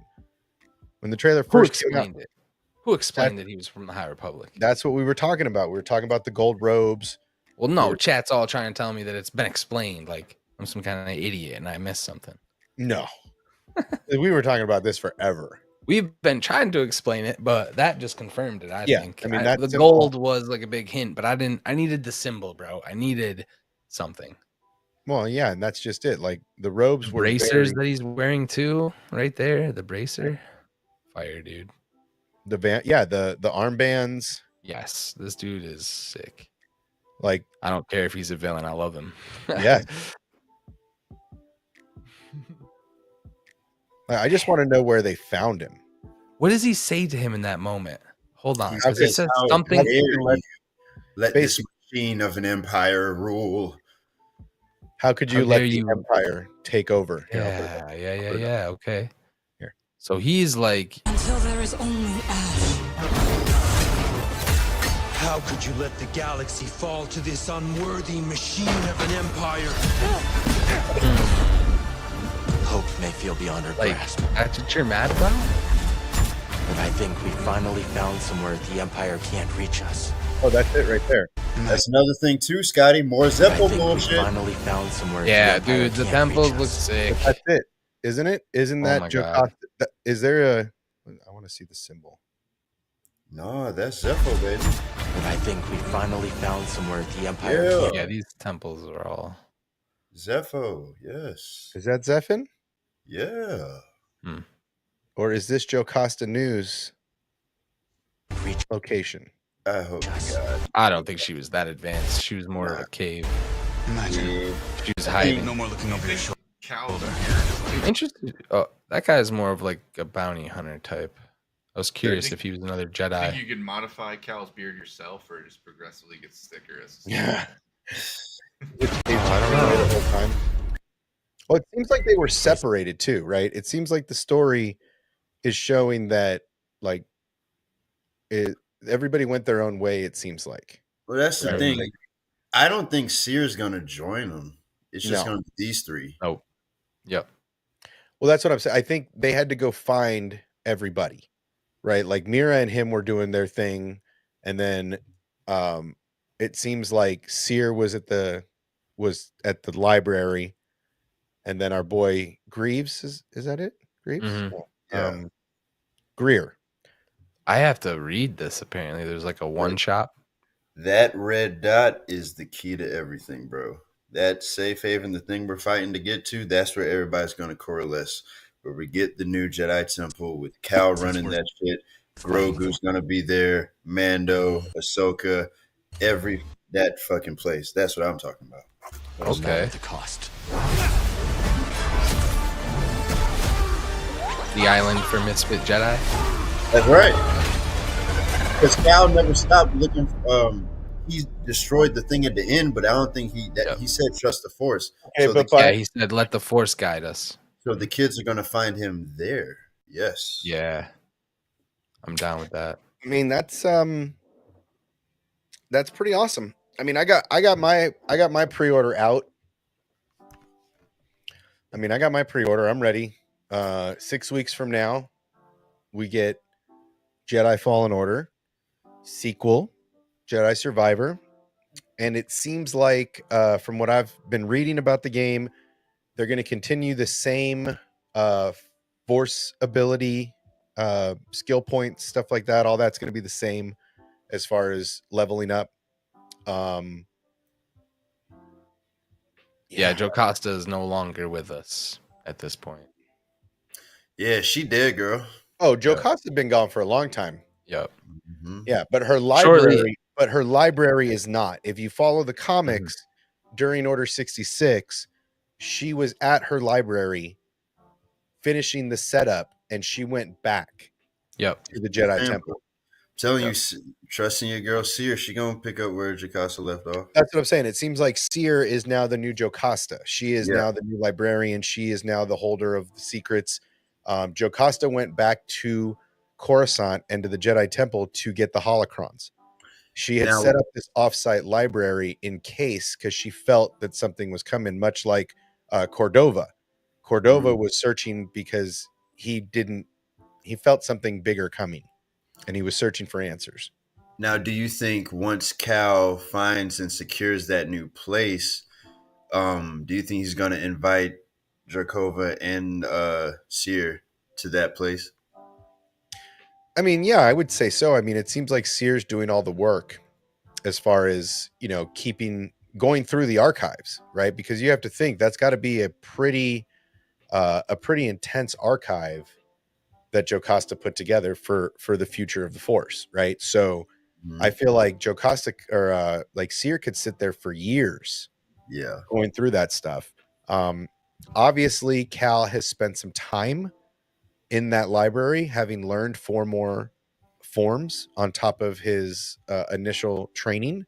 So being as we're getting more forms, we're getting more. I'm not sure if they're going to give us them outright or if you're going to have to earn them through the game and unlocking them the way that we unlocked it in previous, or if it's going to be training sessions with Seer at the library, going over holocrons, much like we see Ahsoka show Ezra in Rebels, how Anakin had holocrons on modified form 3 and how he would teach them on holocrons so the younglings could watch the holocrons. So it would be cool to see stuff like that, callbacks to that, maybe Yoda, Obi-Wan, some of these masters teaching lightsaber combat through a holocron.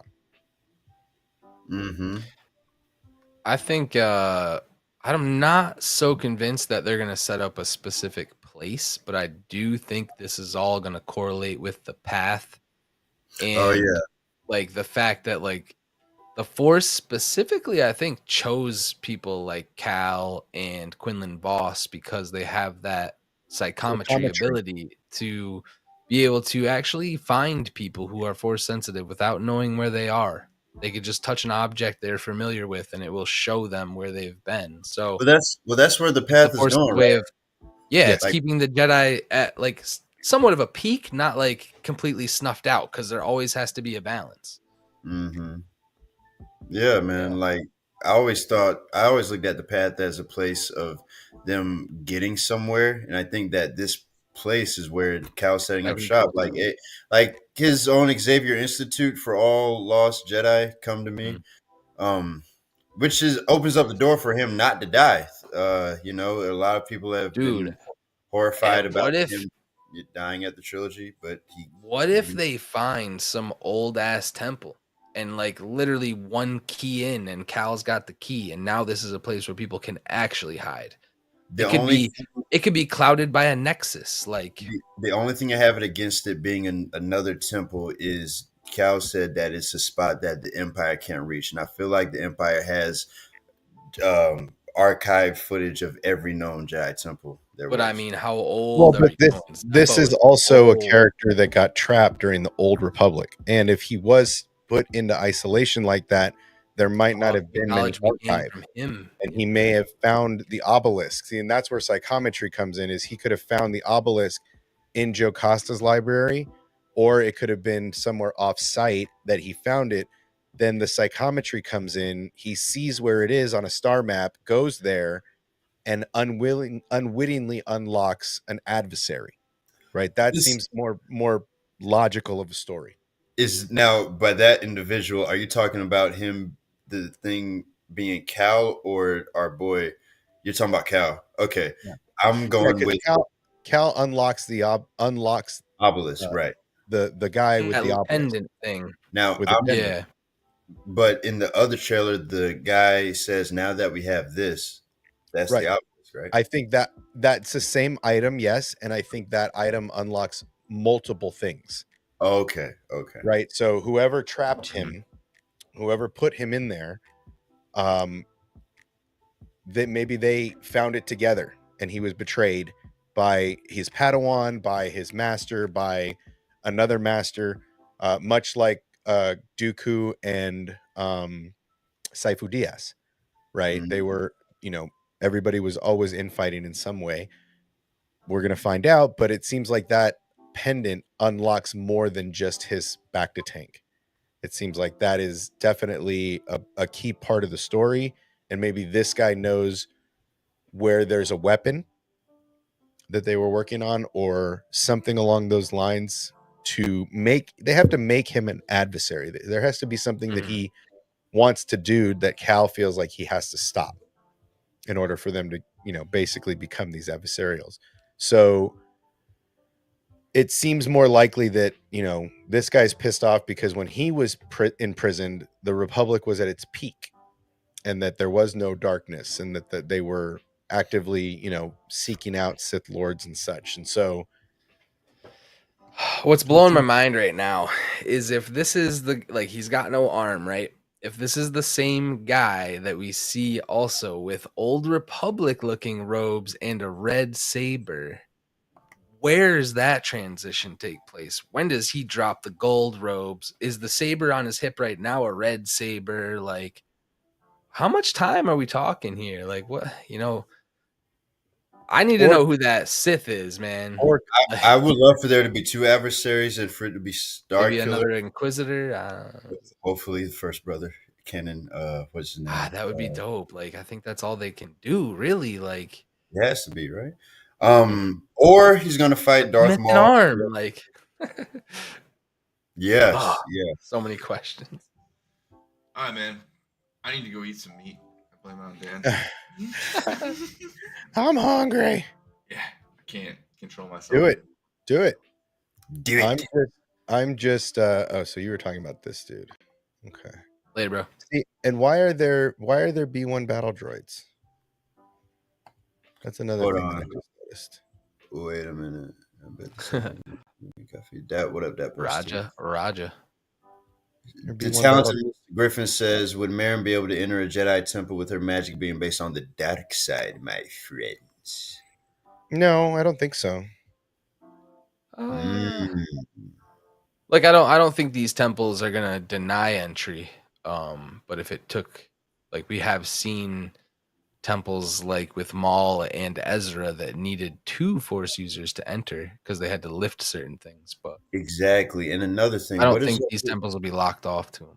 What is up with these guys having raised lightsabers? What are you talking about? This guy has an orange. I don't. The blade colors. Yeah. My curiosity is: is this a guard of some kind? Is he? Is this like a temple guard of some kind? If he is, he's inspired by Revan and them, right? Well, he's got cross guard lightsabers. I'm just looking at the mask. Yeah.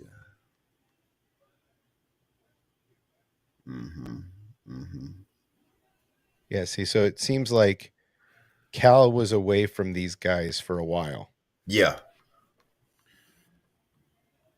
Well, and like the villains all have the same color scheme. Like they're like not hiding. Are they like in league with? Are these people that Cal has made enemies of over the years, or are they like his 5-year gap? Yeah. Have they also just found temples? You know, like is this all just discovered stuff for them too? I think Cal and old boy might end up working together though. Like I don't see them killing him off. I mean, we don't see his other arm. We really don't. Yeah, that's what I'm saying. Like he's definitely missing it. You could tell by the way he even posture wise. And now I'm gonna try to compare that saber on his hip to the other trailer with the red saber being swung around. Also, the other guy used his right arm to fight Cal, didn't he? Not his left arm. Yeah, but I mean, you know how Star Wars mirrors likes. I think we gotta watch it again. I think he's lefty. But yeah, I think he's lefty. But you know how Star Wars makes their mirror shit. So who is that in his ship? It's been a long 5 years. They call him now. That guy.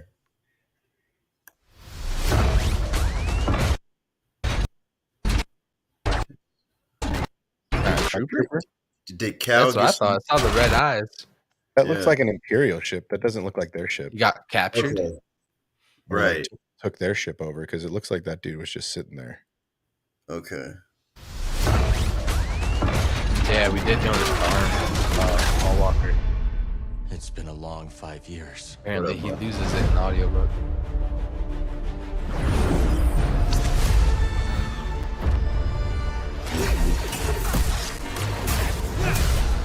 We've tried to resist.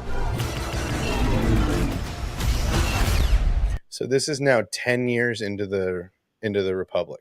The same way the Empire. So this is right about the Ezra. Like this might be like a couple years before Ezra's story starts. This is Kenobi's timeline. The same time as Kenobi. And mistrust rule the galaxy. See, well, look, there's Cal in the background. You see yeah. Oh, fuck. What is he doing? This is what starts the fight, I think, is that he stops this guy from killing this frogman. Mistrust rule the galaxy. Could be.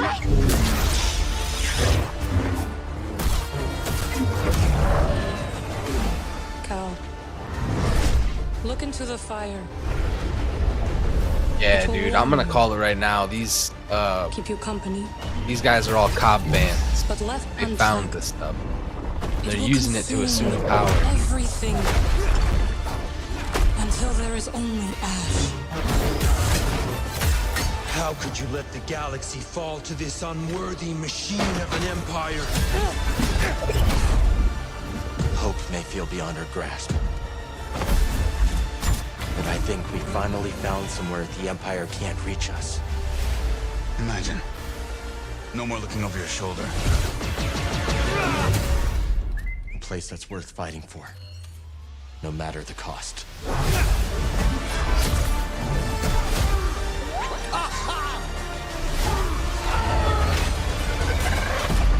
That's it, baby.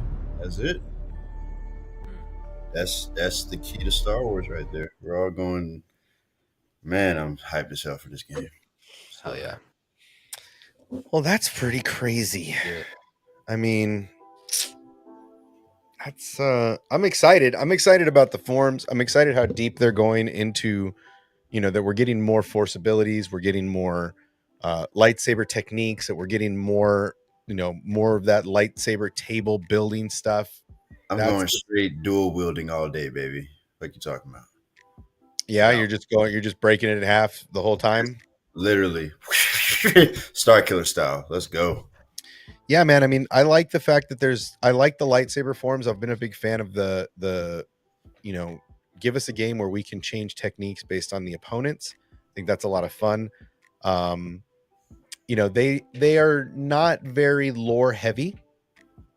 So this kind of story takes place kind of out of pocket from the main, the main story right now, the hunt for Kenobi, the killing of all the Jedi. Yeah, we see a couple Inquisitors, but it really seems like they're going a completely different direction right now.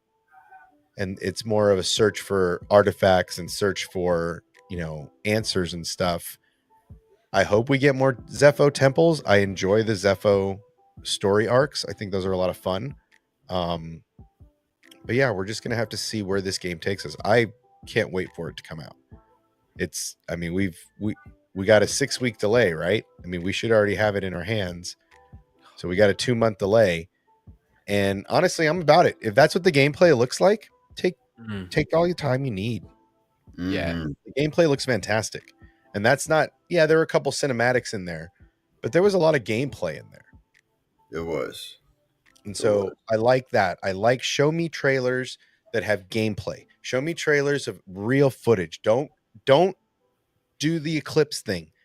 Don't give me a trailer that looks hype as fuck and then be like, psych, we didn't really make it. We just made a cinematic. Like, that's some bullshit.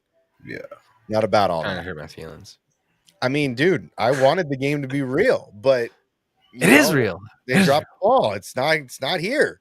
Who came out first? It's still real though. It's still real though. Yeah, it just ain't coming to your grandbabies.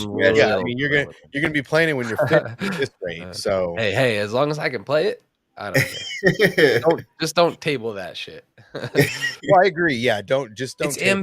Bro, and the thing is, like, it's ambitious. Like, I miss ambitious Star Wars. Like, I want new, unexpected shit, and this is one of those things. Like, gimme all day.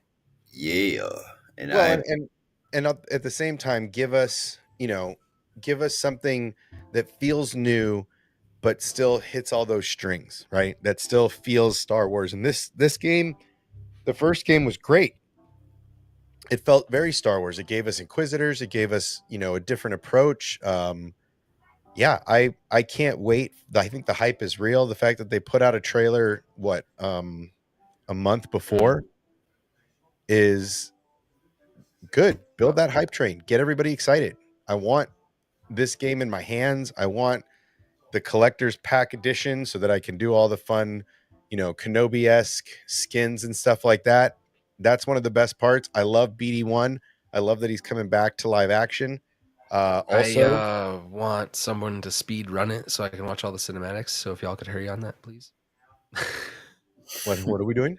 I said I want someone to speed run it so that I can watch all the cinematics and know the whole story. So as soon as it comes out, if someone could beat that like within 24 hours, that'd be great. Man, I'd rather do that shit myself. I want to goddamn be that. Well, how fast can you? Because I'll be there. I'm ready. I'm ready shit. like now to know the whole story. Yeah, this is definitely giving us the Sanctuary. That is 100% happening. That's right. We know that we've seen Seer in it already in the previous trailers, and we know that's Jocasta's Sanctuary. So you can kill too many birds with this stone right here. Oh my God, there's so many Jedi in this trilogy. Oh, there they were. They were hiding out at Cal's goddamn sanctuary. And they were still all over the place. I mean, they were still trying to find the path. I mean, if this is going to be along the same timeline as Kenobi, and we saw Quinlan's name, we saw the path, this seems like a logical place to continue the story, and for them to be able to see that and let the Force decide what happens to the younglings, not whoever finds the holocrons with their names on it. And I think that's something that's unique about Quinlan and about Cal is psychometry. Psychometry is a big part of the game. It's a big part of finding clues to finding young Jedi, so it just fits. It's almost like it's poetry. It's almost like it's supposed to. It just makes the Empire look too damn soft, man. All these Jedi surviving. You can't Order 66, they're supposed to kill all of them. What the hell, man? Man, fuck that noise. There can be Jedi survivors out here. From a certain point of Yoda but even the Emperor knew. I mean, don't sound like no goddamn last Jedi to me. Listen to the conversation that Ron has with Ezra right before the Purgle. He's like, oh, you didn't destroy the Jedi. The Jedi are still out there. And he's like, no, the Jedi are a bunch of untrained, frightened children, right? They're not these masterful, Jedi. They're kids, scared kids like you, right? And Thrawn says it. So the Empire knows all about this. They wouldn't have built the Inquisitorius if they got them all. Right? Like Palpatine knew, everybody knew, just because Yoda was naive and stuck on Dagobah and was like the last of the Jedi, well, sorry, dude, you went to a hidden planet. You chose, even Kenobi knew, because Kenobi watched him get strung up on Tatooine when the Inquisitors found Jedi on Tatooine. So like the fact that people cling to that, Yoda was lost at that point. He had been on Dagobah for 20 years by himself. Right? He didn't know who was really out there. Yeah, he could feel them, but they even show it in Rebels that he knew Ezra was out there. Don't get me started. Yeah. He knew about Kanan. He knew about Ahsoka, right? Like Yoda, I think flat out said to Obi-Wan that if Luke don't work out, we got another. Who that, Yoda? Ahsoka? Right. Kanan? Gunji? Who? Like Leia, but yeah, I'm cool. I mean, tell us what you know. But they knew, and the fact that they say that, oh, the last of the Jedi, well, were you? Because the Force doesn't just stop with the people that were on the council. That doesn't just stop with the Jedi that were part of the original order, right? It doesn't stop there, and that's shown with Rey. That's shown with Kylo Ren. I mean, yeah, his lineage is special because he's got that Skywalker blood, but ultimately, there's a lot of Force users in the galaxy. And you can't snuff out the Force, because where there's light, there will be dark. Evidently, it comes down to this. Why was Luke the one to do it? Because family. Dominic Toretto said it best. You couldn't have his apprentice do it. You couldn't have his brother do it, Obi-Wan.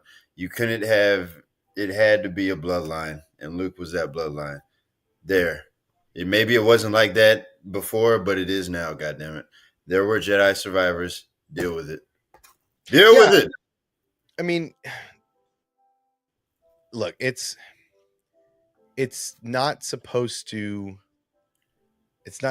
make you feel like you got one over. They got one over on me with all these extra Jedi in the galaxy. Like, that's not the way it's supposed to be, right? No. It's you can't snuff out one or the other, right? And then that's the duality of the Force. That's the duality of the story. Is every time you try to snuff out one completely, you end up creating your own enemies, right? You end up creating the arrogance too of the Empire and the dark side that Palpatine was so confident that Order 66 would work. He didn't need to check. He did not feel the need to check up on anything. Right. He had his Vader contingency to do that for him. It was even like that in the EU books. Luke found other Jedi to help him train the new generation in the EU. Like, it was there. This isn't nothing new at all. We've seen this before. Right, but people are upset because it's Disney Star Wars. It has nothing to do about the content. It has to do that Disney is making it and they feel betrayed because they were hurt by the sequels. Show me where they touched you. Show me where they hurt you. Right here? Right here in the heart, right here? They hurt you? Do you need a boogie, a Band-Aid? Right? I mean, that's what it's like, dude. Like, where do they hurt you? Okay, they hurt you. What happens when people hurt you? Then don't watch anymore and just do what you say, right? Because that's my constant complaint with the fandom and with the content creators. We'll just use the Force to heal wounds. It's just it's like, oh, I'm done. I'm not watching anymore. I'm not making videos anymore on it, but then you're making videos on it and you're talking about it and you're still in it. If you're not gonna, you hate it that much, then stop watching. Like if it hurts you that much, stop watching. And if you can't get over the fact that they're not going to retcon a $4 billion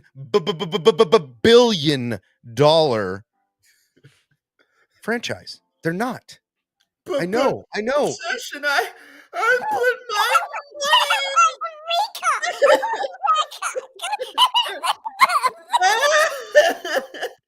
Get out. Right? I mean, it's poppycock. It's bullshit.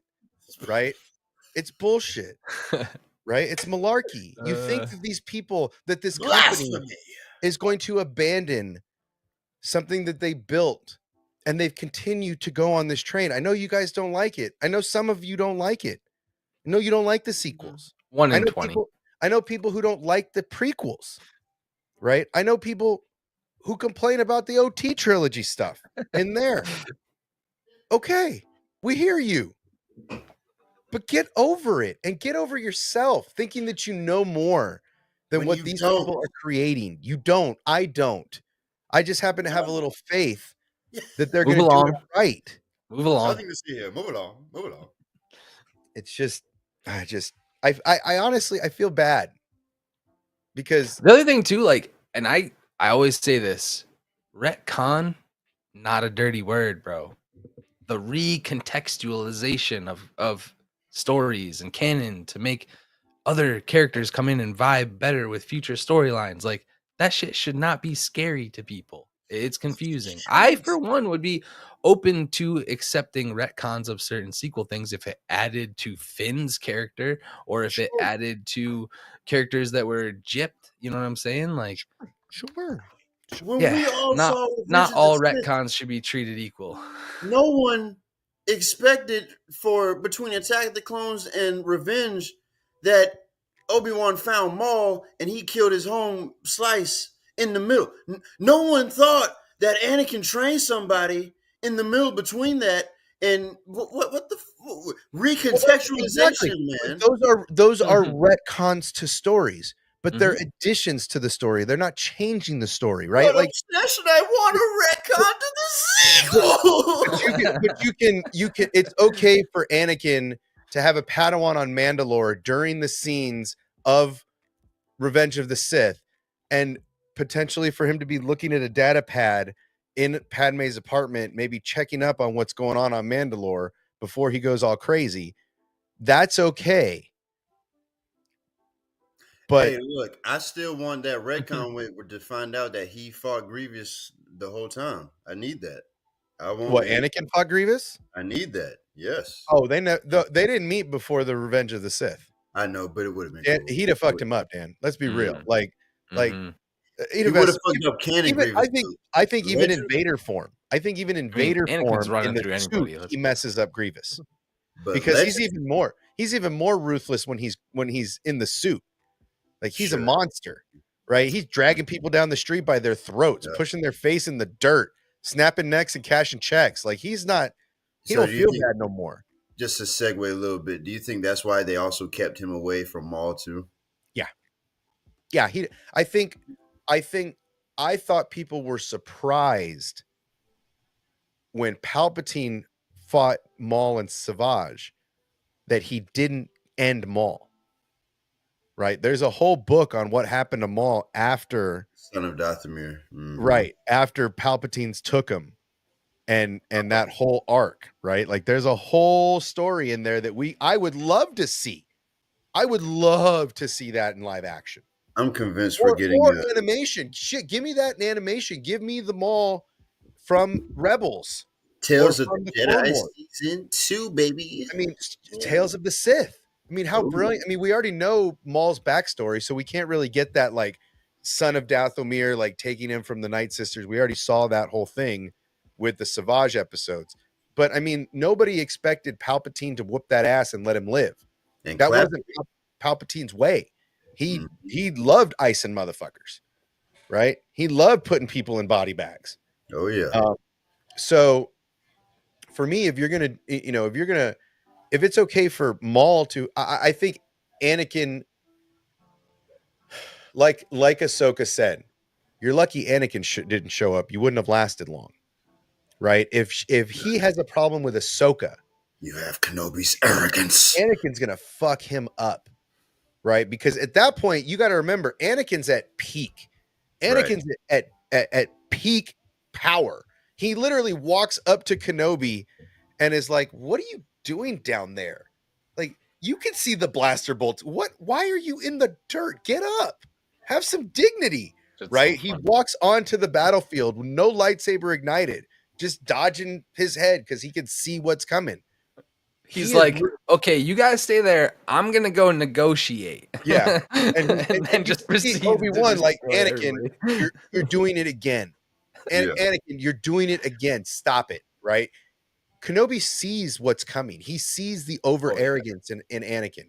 That's what he was always trying to snuff out of Anakin. Even in the scenes in Kenobi, a lot of people hate that scene because Anakin looks wrong. And I agree. I'm not discounting the flaws and the mistakes that have been made by Lucasfilm Disney. I'm not negating them. I see them, people. For those of you who call me a shill and call me, you love everything and you hate nothing. No, you're right. I don't hate anything.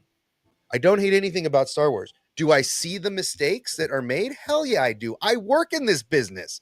I see more of it than you do, probably. The miking in television drives me banana shit, right? Because I see all that. But I look past that to enjoy the story. And yes, Anakin looked wrong. They should have reversed the de-aging. They should have not de-aged Ewan and spent all of that money de-aging Hayden. Right? I see it. But in that scene, you see Kenobi trying to teach Anakin to stop being so overconfident in your abilities, to be humble, that the Force gave you these gifts. Right? And even in that scene, he's constantly trying to humble him. It's the challenge that he faced the entire time he had Anakin as a Padawan. He was so good from a young age that humility was what Anakin needed. That's why Qui-Gon would have been a better master. A little more respect, not learning from somebody so close in age. Like, these are big parts of mentorship. Stanley's brings up a good point too about the Maul Vader thing. When in Vader in Rebels, he had that look on him like, oh shit, not this guy again. Well, in Rebels, it was a little different. In Rebels, it was, when we saw Maul, it was very concentrated on a goal. He no longer had any ambitions of taking over the galaxy, of ruling a planet. It had become very primal. Vengeance. That's all that was on his mind. That's in Rebels, that's all we see is Maul chomping at the bit. Even when he's trying to convince Ezra, that whole time he's trying to snow Ezra into believing he's a good guy. It's all for a purpose, to get the holocron, to see where Kenobi is, to get to Kenobi. It's all a play for Kenobi. The whole time we see him in Rebels. So for me, he should have been more terrifying. That's when he should be the most terrifying, because he's primal, right? He's literally at his most savage in Rebels. The messed up thing about it is, had Maul completed that goal at the pyramid, he would have snuffed out Kenobi, but he would have got Palpatine and Vader too, which is what the galaxy needed. But it's like, God damn, bro, you're trying to take out Kenobi, Luke's teacher. What are you doing? He just couldn't let go of that goddamn hatred. But if he had, the galaxy could have been saved years before Luke. Right. But Maul was so focused and so savage at that moment because he had nothing left. He had lost everything. They had taken everything from him, right? So at this point, he's just all about finally getting what he's been wanting since the day he lost to Kenobi, since the day he was dethroned as a Sith Lord, right? His life went from probably whatever you want to scrapping through the garbage, right? He went from peak to bottom in a day, literally lost half his body in a day. So yeah, there's, it would, for me, the Kenobi stuff works. I know a lot of people don't like it. For me, the Kenobi stuff just works. And the fact that, like I said, for me, I would love to see a simple clip of Mace and Kenobi fighting right at Maul's grave, or watch Kenobi bury Mace right next to Maul. Right, like the people who came for me or Luke, line them up, just line them up in the desert on the back of his hut. Just bury Mace right next to Maul and Grievous and whoever else tried to kill me. Put their lightsabers up as headstones. Boom, boom, you're done. Checked out. Right? I mean, Dooku. Well, I mean, that was Anakin. Anakin took Dooku. Bro, that's the truth about where all that money came for the modders. They got metal detectors, and they're just finding kyber crystals and lightsabers everywhere. Right? That's it. They got all that money because they're scavengers, right? That's it. We finally figured it out, everybody. We know why there's so much money on Tatooine right now. It has nothing to do with the huts or the pikes or the drugs. The Jedi are hiding all their sabers. Look, Rey hides lightsabers on the planet at the Luke Skywalker compound too. I mean, everybody's hiding kyber there. We know how it happens now. That's we know right. Why Tatooine is so rich. Kyber is worth. We're gonna get a Star Wars spinoff that's like the version of Holes. And they're just gonna be out there digging for sabers, and there's gonna be like this really mean couple that's like forcing them, and they're not gonna give them food. They're gonna take them from their families. Just give us Star Wars Hunger Games while you're at it. Then. Yes, I'm about it. Let's put all the systems. You put up some champions. Let's go. I love that Star Wars Hunger Games. Let's go. Fuck yeah. It should be Palpatine's clones. Should be the first Hunger Games in Star Wars. All the Palpatine. Oh my god, dude! Now, is this going to be with Rey's dad or his other clones? Yeah. I think he's got to win everything and then disappear. Like I think that's how it is. Is like he wins, gets awarded a wife, and then they disappear and have Rey. Well, Sly Moore's going to be the headmaster of the whole thing. She's going to organize it. Well, I mean, that's fine. I'm okay with that. But in all seriousness, I am all about what they're doing right now. I'm all about get me to the next phase. Get me to the First Order. Show me the birth of Snoke. Show me the birth of the death of the Republic, the New Republic. Show me the end fighting. I'm liking everything we're seeing here because this is espionage. That's why it felt so Andor-ish, because there was so much espionage in this episode. This felt like a spy thriller. This felt like a Tom Gilroy story because there was so much espionage. That's why it felt Andor. I liked all of the like seedy underbelly of Coruscant when they were like sneaking around, going to the shipyards where they had all the decommissioned Imperial stuff, but they were also using some of that stuff, or repurposing it. Well, and that's I'm worried what somebody else said in chat too about take us somewhere new, get us the fuck out of this imperialistic era, bro. We got to get the hell on. Like I'm ready for a Ahsoka show or a Skeleton Crew to get us to beyond unknown regions. Wherever we're going, get me the hell away from Vader. Like no more Death Star, please. No. Well, I'm very curious if this season of Mando is going, like, who it's going to lead us to, because a lot of people are complaining that there's no bad guys. There's no bad guy. There's no big bad. It's not Moff Gideon. It's not the Empire right now. So who's the big bad? If the galaxy is happy, who's the bad guy in this series? It's like my football team every year. We're just in a rebuilding year, guys. Both sides are rebuilding. But we've already heard, Moff Gideon could have escaped, right? We're leading to the Snoke era. If we don't have a working prototype of Snoke yet, show me a couple failures, right? Because we hear Dr. Pershing talking about that in season 2 when they found the lab. The experiment went well. Unfortunately, the host died after a fortnight, right? It didn't last. So they're getting an inching closer. Show me a couple of those experiments. That's right. I want them to, I really hope that, because I think in the credits of that episode with the failed clone experiment, there were other species too. There was a Zabrak in there. There was a Twi'lek. Show me those Clone Force sensitives he was experimented on so we can get a Clone Force army. Like Mount Tantus is there. You didn't just spend all your time developing Snoke. I'm sure you had other Jor-El Sabayos in there and other. You got Zillo Beasts. You can experiment on that shit. So show me all of that, you know. Well, I mean, and then if you're going, we see that Palpatine has Luke's hand in the comic book. You see Vader walk right by it.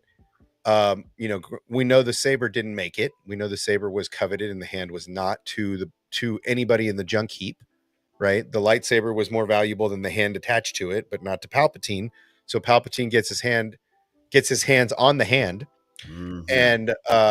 and then starts experimenting. And you see the Snoke clone variants there in the comics. You see they're already starting to develop this technology or to refine this technology to make it force sensitive. So it just seems like this is what everybody is really, really at the bottom of their complaints.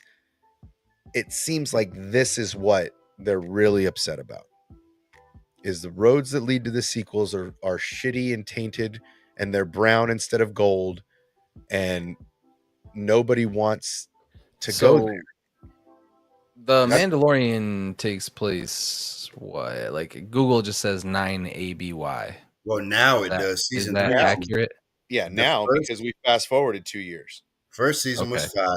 The second season was 6, and now it's after that 2-year period, so it's 9. Okay, so if the first season was 5 ABY. 5 ABY. 5 ABY. Yeah. 5 ABY was the exact same time that the Battle of Jakku took place. And at the end of the Battle of Jakku is when a Ravager style, like Star Destroyer craft comes in, saves all of the Imperial remnants that were remaining, and goes into the unknown regions. So they're already there. Snoke's already there, quote unquote. Whoever is helping build. That's what I'm saying. Is somebody there. Somebody earlier was saying that, or in one of the videos I watched was saying that we're not at the point where Snoke is up and up. Yeah, it says season 1 was 9 ABY.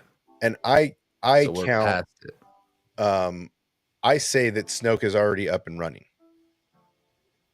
Yeah, and I agree. I think them showing it to us in season 1 was basically like it's already there. Like they already have bodies. If they're not if he's not full body yet, they've definitely survived a couple of trials and they're inching closer, because ultimately all of these orders were coming from Palpatine, not from Snoke at this point. Like really the Snoke body really comes in when we start seeing him with Kylo Ren, with Ben Solo. So the fact that we haven't seen a young Ben Solo at Luke's temple yet, that's when the Snoke arc starts. That's when you start to see Snoke and his power and the ability to use the Force, and that he's in control. Yeah, like if people aren't excited for that shit, dude, I really am, dude. Covering how his mind was able to go in or stay here but control 2 bodies, like we don't know. We literally don't know. I mean, he's not using essence transfer, right? It's not like I don't remember the Jedi. Darth, was it Bane? No, it wasn't Bane. Bane was rule of 2. Anyway, there was one of the one of the older Jedi or Sith was big into essence transfer, and that's kind of what Palpatine and Plagueis scoffed at. Plagueis specifically scoffed at essence transfer. He thought essence transfer was stupid. But maybe it is essence transfer, right? Maybe that is what Palpatine is using. Right, is because I don't think we really know. He controls Snoke, and then he has a body on Exegol for emergencies. Like if Snoke's body, like how does he fall back to that body if it's one consciousness? He's essence transferring. That's his spirit. That's not him. That's him in his clone. But that's what he wanted Rey to do. That's what he wanted Rey to do on Exegol. That's what he was trying to get her to do. So we're like, Dan, just to level with me, like dream walking, right? Exactly. Like he is meditative state, but controlling the Snoke. No, body. see, I don't think so. I don't believe that. I don't think he's doing what Luke was doing. I really don't. I think that's a misunderstanding of what happened in the sequels, because Luke was using that Force meditation to project himself in front of Kylo Ren to save Leia. This would be the dark side variant because of the balance. He's literally using essence transfer. I think he's in there, full body. His body was decimated in the Death Star. that body did not get put to it is done. Right. So And his the body mental the body that they went, the body that he was using in Exegol was a clone. Yes. Was a shit clone. Yes. It was like a real shit clone. It was an early clone. It was a Sheev clone. Yes, like it was a Sheev's body. but it wasn't ready for. Exactly. They weren't. The technology wasn't ready. Palpatine was already doing other shit, not just on Snoke, but on himself. Yes. He was already doing that shit. Yes. Yeah. So when he got tossed down the reactor tube, he essence transferred into the backup body that they had already created that was subpar. He's living trapped in that body as he's trying to build a Snoke to put his essence in, because in the Return of Skywalker, in the last movie, Episode 9, we see Palpatine begging Rey, taunting her to kill him with hate, because that's how you essence transfer. Get a good body that way, and then he gets her body that way, right? So that's what that's why they bring up in Plagueis that Plagueis thought it was a joke. He's like, I would rather manipulate the metachlorines around me to give me everlasting life rather than essence transfer into another body that could be weaker. Rely on something that might work, right? Yep. And Palpatine was like, well, if I can live forever and just take a body, I'll just start cloning my own bodies. And that's where that thought started. And in the end, he doesn't even use Snoke's shit anyway, because he uses all the Sith to generate his now deformed body into what he used to look like. So but the Snoke variant, the Snoke body is actually him. When he says, I've been that voice you've heard in your head, I've been everything, that's me, because that was him in Snoke's body. Right, that was Palpatine occupying that Snoke body. And Dan, in the comics too, like the body is talking through the Force to Kylo, like it's reaching out to him. We see that, and his eyes start to glow. Like they actually show the Palpatine body talking. Yeah, that's what you're saying, right? So for me, it's the when Kylo cuts that body in half. The essence transfer is almost automatic upon death, right? That's how it seems that Palpatine has really mastered that, because falling down the reactor tube, he's like, poof, and I'm in another body, right? He's like, yeah, I want to see how he pulled that shit off, honestly. Like, I really think that Rey Skywalker is that Rey Palpatine. For real. I think she has been possessed by Papa Palps. They just didn't know where they were going with it. So they had it ended on Rey Skywalker. But since she's coming back, hey, I'm back, bitches. Rey is Palpatine.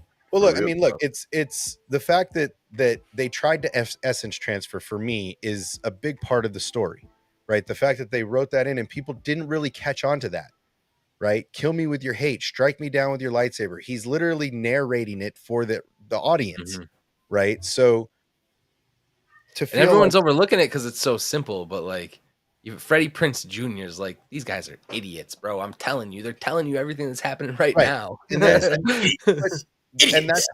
the problem, is that right now I feel like it's funny, man. The Snoke iteration is about to happen, right? The final form of Snoke, where Palps can transfer in and starting to lead the First Order, to build the First Order, to start making new clones so that he can get a perfect form like Rey, right? A force sensitive body that he can transfer into without, it's a more powerful body. That's what he wanted from Anakin.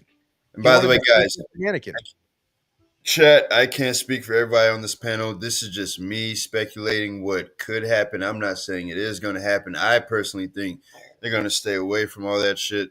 And if we see Luke's hand again, it'll be Luke, the clone of that guy, and shit like that. Hopefully, right?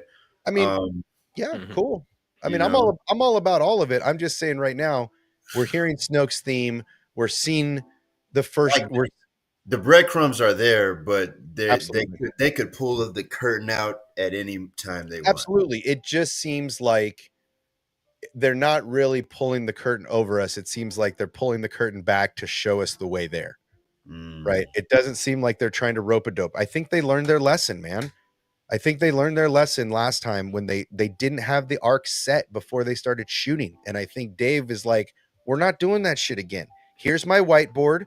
where should we not go? Yeah. Right. Take big red markers and X where we should not go. Right. But roads are going that direction. We don't have a choice. I can't rewrite the sequels. We don't have the actors anymore. We don't have Carrie. We don't have Hamill. We don't have Ford. We don't have those characters to start anew. So I have to build on what's been built, and I have to get us there. That's what Dave and John are doing right now. They're not trying to rehash and give us a new trilogy. They're not gonna do a new Hope.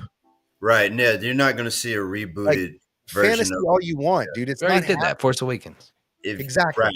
If anything, that what he said earlier about going around the sequels, I believe that more than I believe a new trilogy. If we do, it'll be after the sequels for sure. But we're not gonna harp on the entire minutia of the goddamn sequels. Like we're focusing on the Mando storyline right now, and Cal's safe haven. All that shit is away. There's so many storylines they're going with, bro. This is just one out of however many they want to tell. You got Visions, that's a fourth storyline, right? Yeah. You got other shit going on in this realm, and this is just one And asset. thankfully, they're not going to multiverse this shit, right? Oh, yeah. They're not going. They're not. I mean, they can go in the world between worlds. They can look and they can play, but they're not going to multiverse this shit. They have a hard enough time with the fandom in the current iteration without a multiverse. And look what's happening to Marvel with a multiverse. And look what's happening to DC.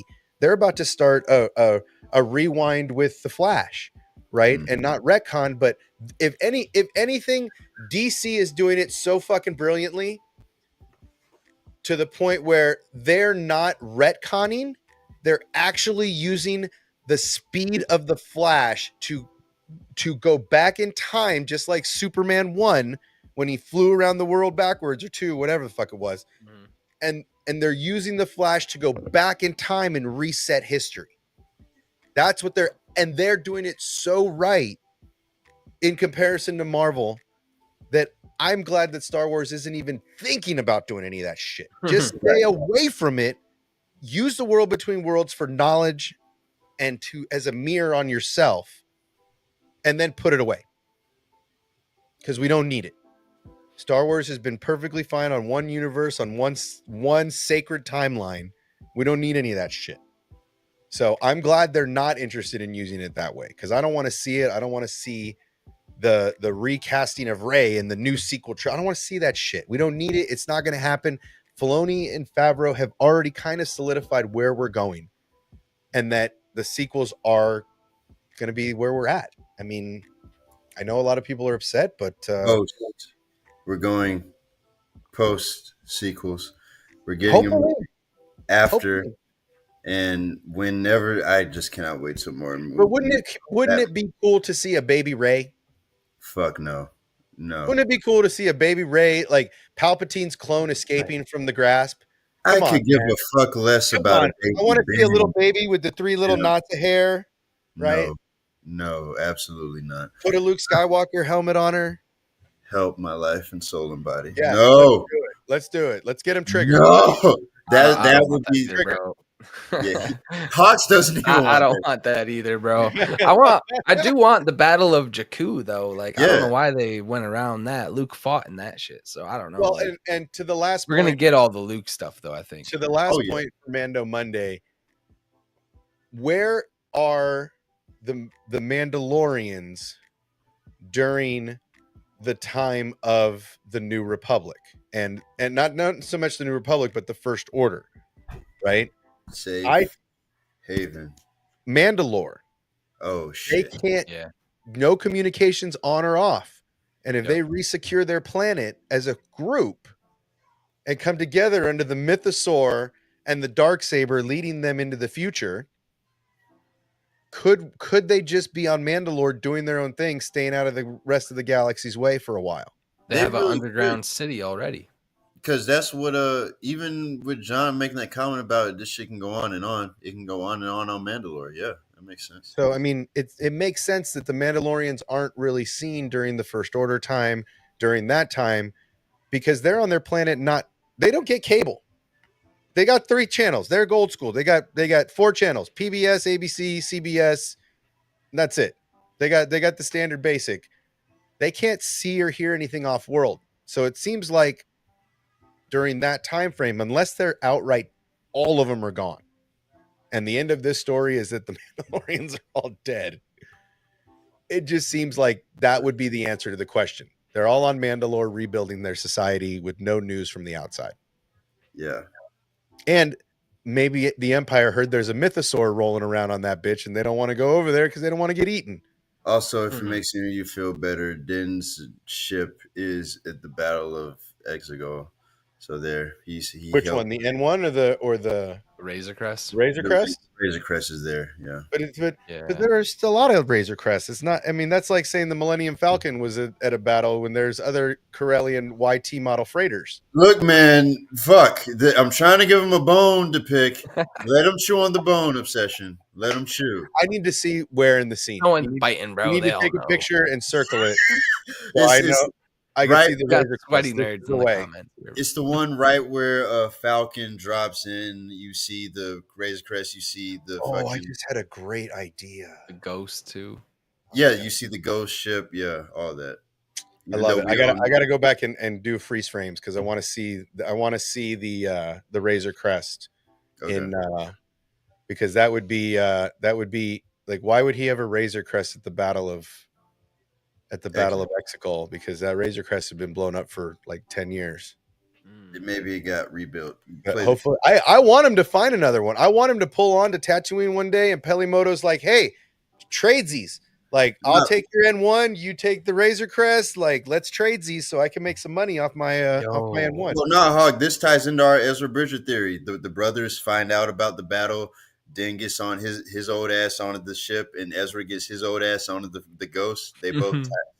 There you go. Hey, there you go. Look, hey, if the Bridger, if Din is the brother Bridger, I'm all about it.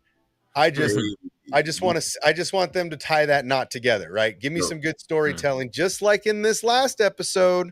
Right. I felt like there was some pretty good storytelling, finishing off Dr. Pershing's story with really a lobotomy. Mm-hmm. I mean, they lobotomized that poor bastard. Yeah, Now, do you guys think that they might bring that back in somehow with Grogu giving him his memories back? No, I think he's a vegetable. They're gonna put him in a room and let him die. If he even made it through, I don't even know because it was turned on full blast. It might have melted his whole brain. No, I don't think so. Right? Like the Empire was ruthless. Look at what they did to Bix. They did the same thing to Bix, and she was like a vegetable on the bed, and that was like 10-20%. That's not the end of Pershing. I think I think Pershing, if anything, we're just going to see him on the wallflower. I think he could be. I think they could have melted his entire brain, and that because he was under that. Like, they left the room. They're like, "We'll see you in an hour." Bro, if we see him with like a mop or some shit, oh yeah, no, we're gonna see him. If he's just like a Lenny, bro, just doing like some labor, I'm gonna lose it. He puts don't do my guy like you did Jar Jar. Put the Franks and beans. For real, Franks and beans. Oh no, I'm not ready. I'm not ready for that, bro. I'm telling you, if he's not Lenny, he's dead. He had so much hope. Yes. If he's not Lenny, he's dead. I'm sorry. Well, that's the thing, man. I'm gonna make an emote. I'm gonna make an emoji George. that's Franks and beans with his face on it. If that's what he becomes, bro. I'm gonna have a rabbit. He's gonna make it a porg, please. Yes. No. I will make it a porg. Pershing petting a porg. Oh, no. Petting a porg. If he ends up full Lenny, dude, I will literally make him petting a porg. Oh god, no doubt, bro. I'm sorry. Is Strike watching? Oh no! If you've never seen or read of Mice and Men, it's a very heart wrenching story. I recommend you watch it sober and in good state of mind because it is a very sad story. It is a very messed up story. If you've never seen or read it of Mice and Men, it's a classic, but it's fucked up. It's so fucked up. And I won't ruin the ending for you if you've never seen it. Lenny the Porg. Lenny the Porg, yes, dude. Oh man. But that's oh man, Pershing is just one eye away from perishing. No!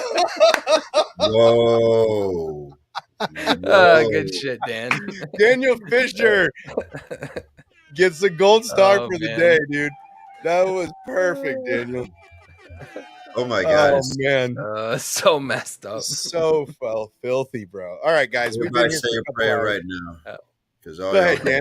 Hit it. Oh shit, Father God, I pray Spiritu Sante, that everyone Nomine Patre. That's it. We are so canceled. All I know is I know from Boondock Saints. I'm sorry, guys. That's all I got. Oh, that's great. Tomorrow, we'll be back here tomorrow, same bat time. Hopefully, I don't even know what time, but we will be back here before the show tomorrow. I don't know exactly what time. I will send you guys a link and let everybody know. But we will be back tomorrow. Just not sure what time because I have real world commitments tomorrow. But yeah, man, this has been a great. This has been a lot of fun tonight. I've been down for a week, so it's been nice to get back and hang with the guys and hang with everybody. I'm sad Lainey couldn't join us. I invited her in, but I know she said she was out to dinner, so maybe next time. But yeah, as always, Hawks Holocron is always here. He's my cohort in crime. We were gonna watch and do a reaction vid to the trailer, but we watched it here with you guys instead. So we still did a live one. We were gonna do that over on his channel, but I feel like you guys pushed us into it. We'll get it in. But we're gonna get it in anyway. Yeah, so I know she's doing a watch party tomorrow. Dan, are you doing anything this week? You got anything coming up? I'm off tomorrow. Not this week. Next week, I'm pretty slammed in. I got my business card set up. I got my pitch deck I'm making for my own show that I'm looking to pitch towards the end. So, but that's all next week. Nice. This week is straight up Star Wars shit, and yeah, I'm looking forward to it. Also, I wanted to touch on the fact that I beat the Mass Effect Legendary Edition trilogy.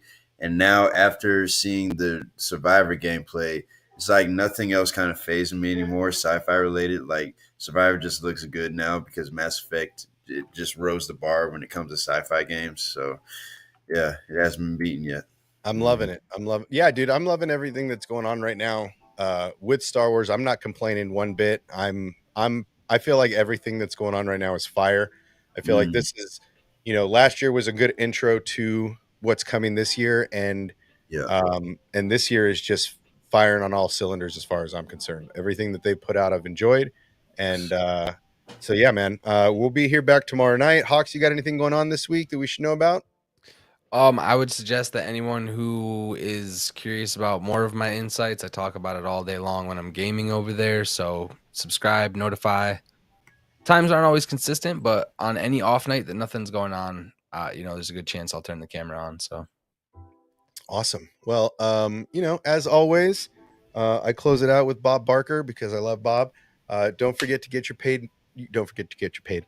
Don't forget to get your pets spayed and neutered. Help control the pet population. Love your friends and family. Make sure you let them know always how much you love them because you never know when it might be the last time you get to do that.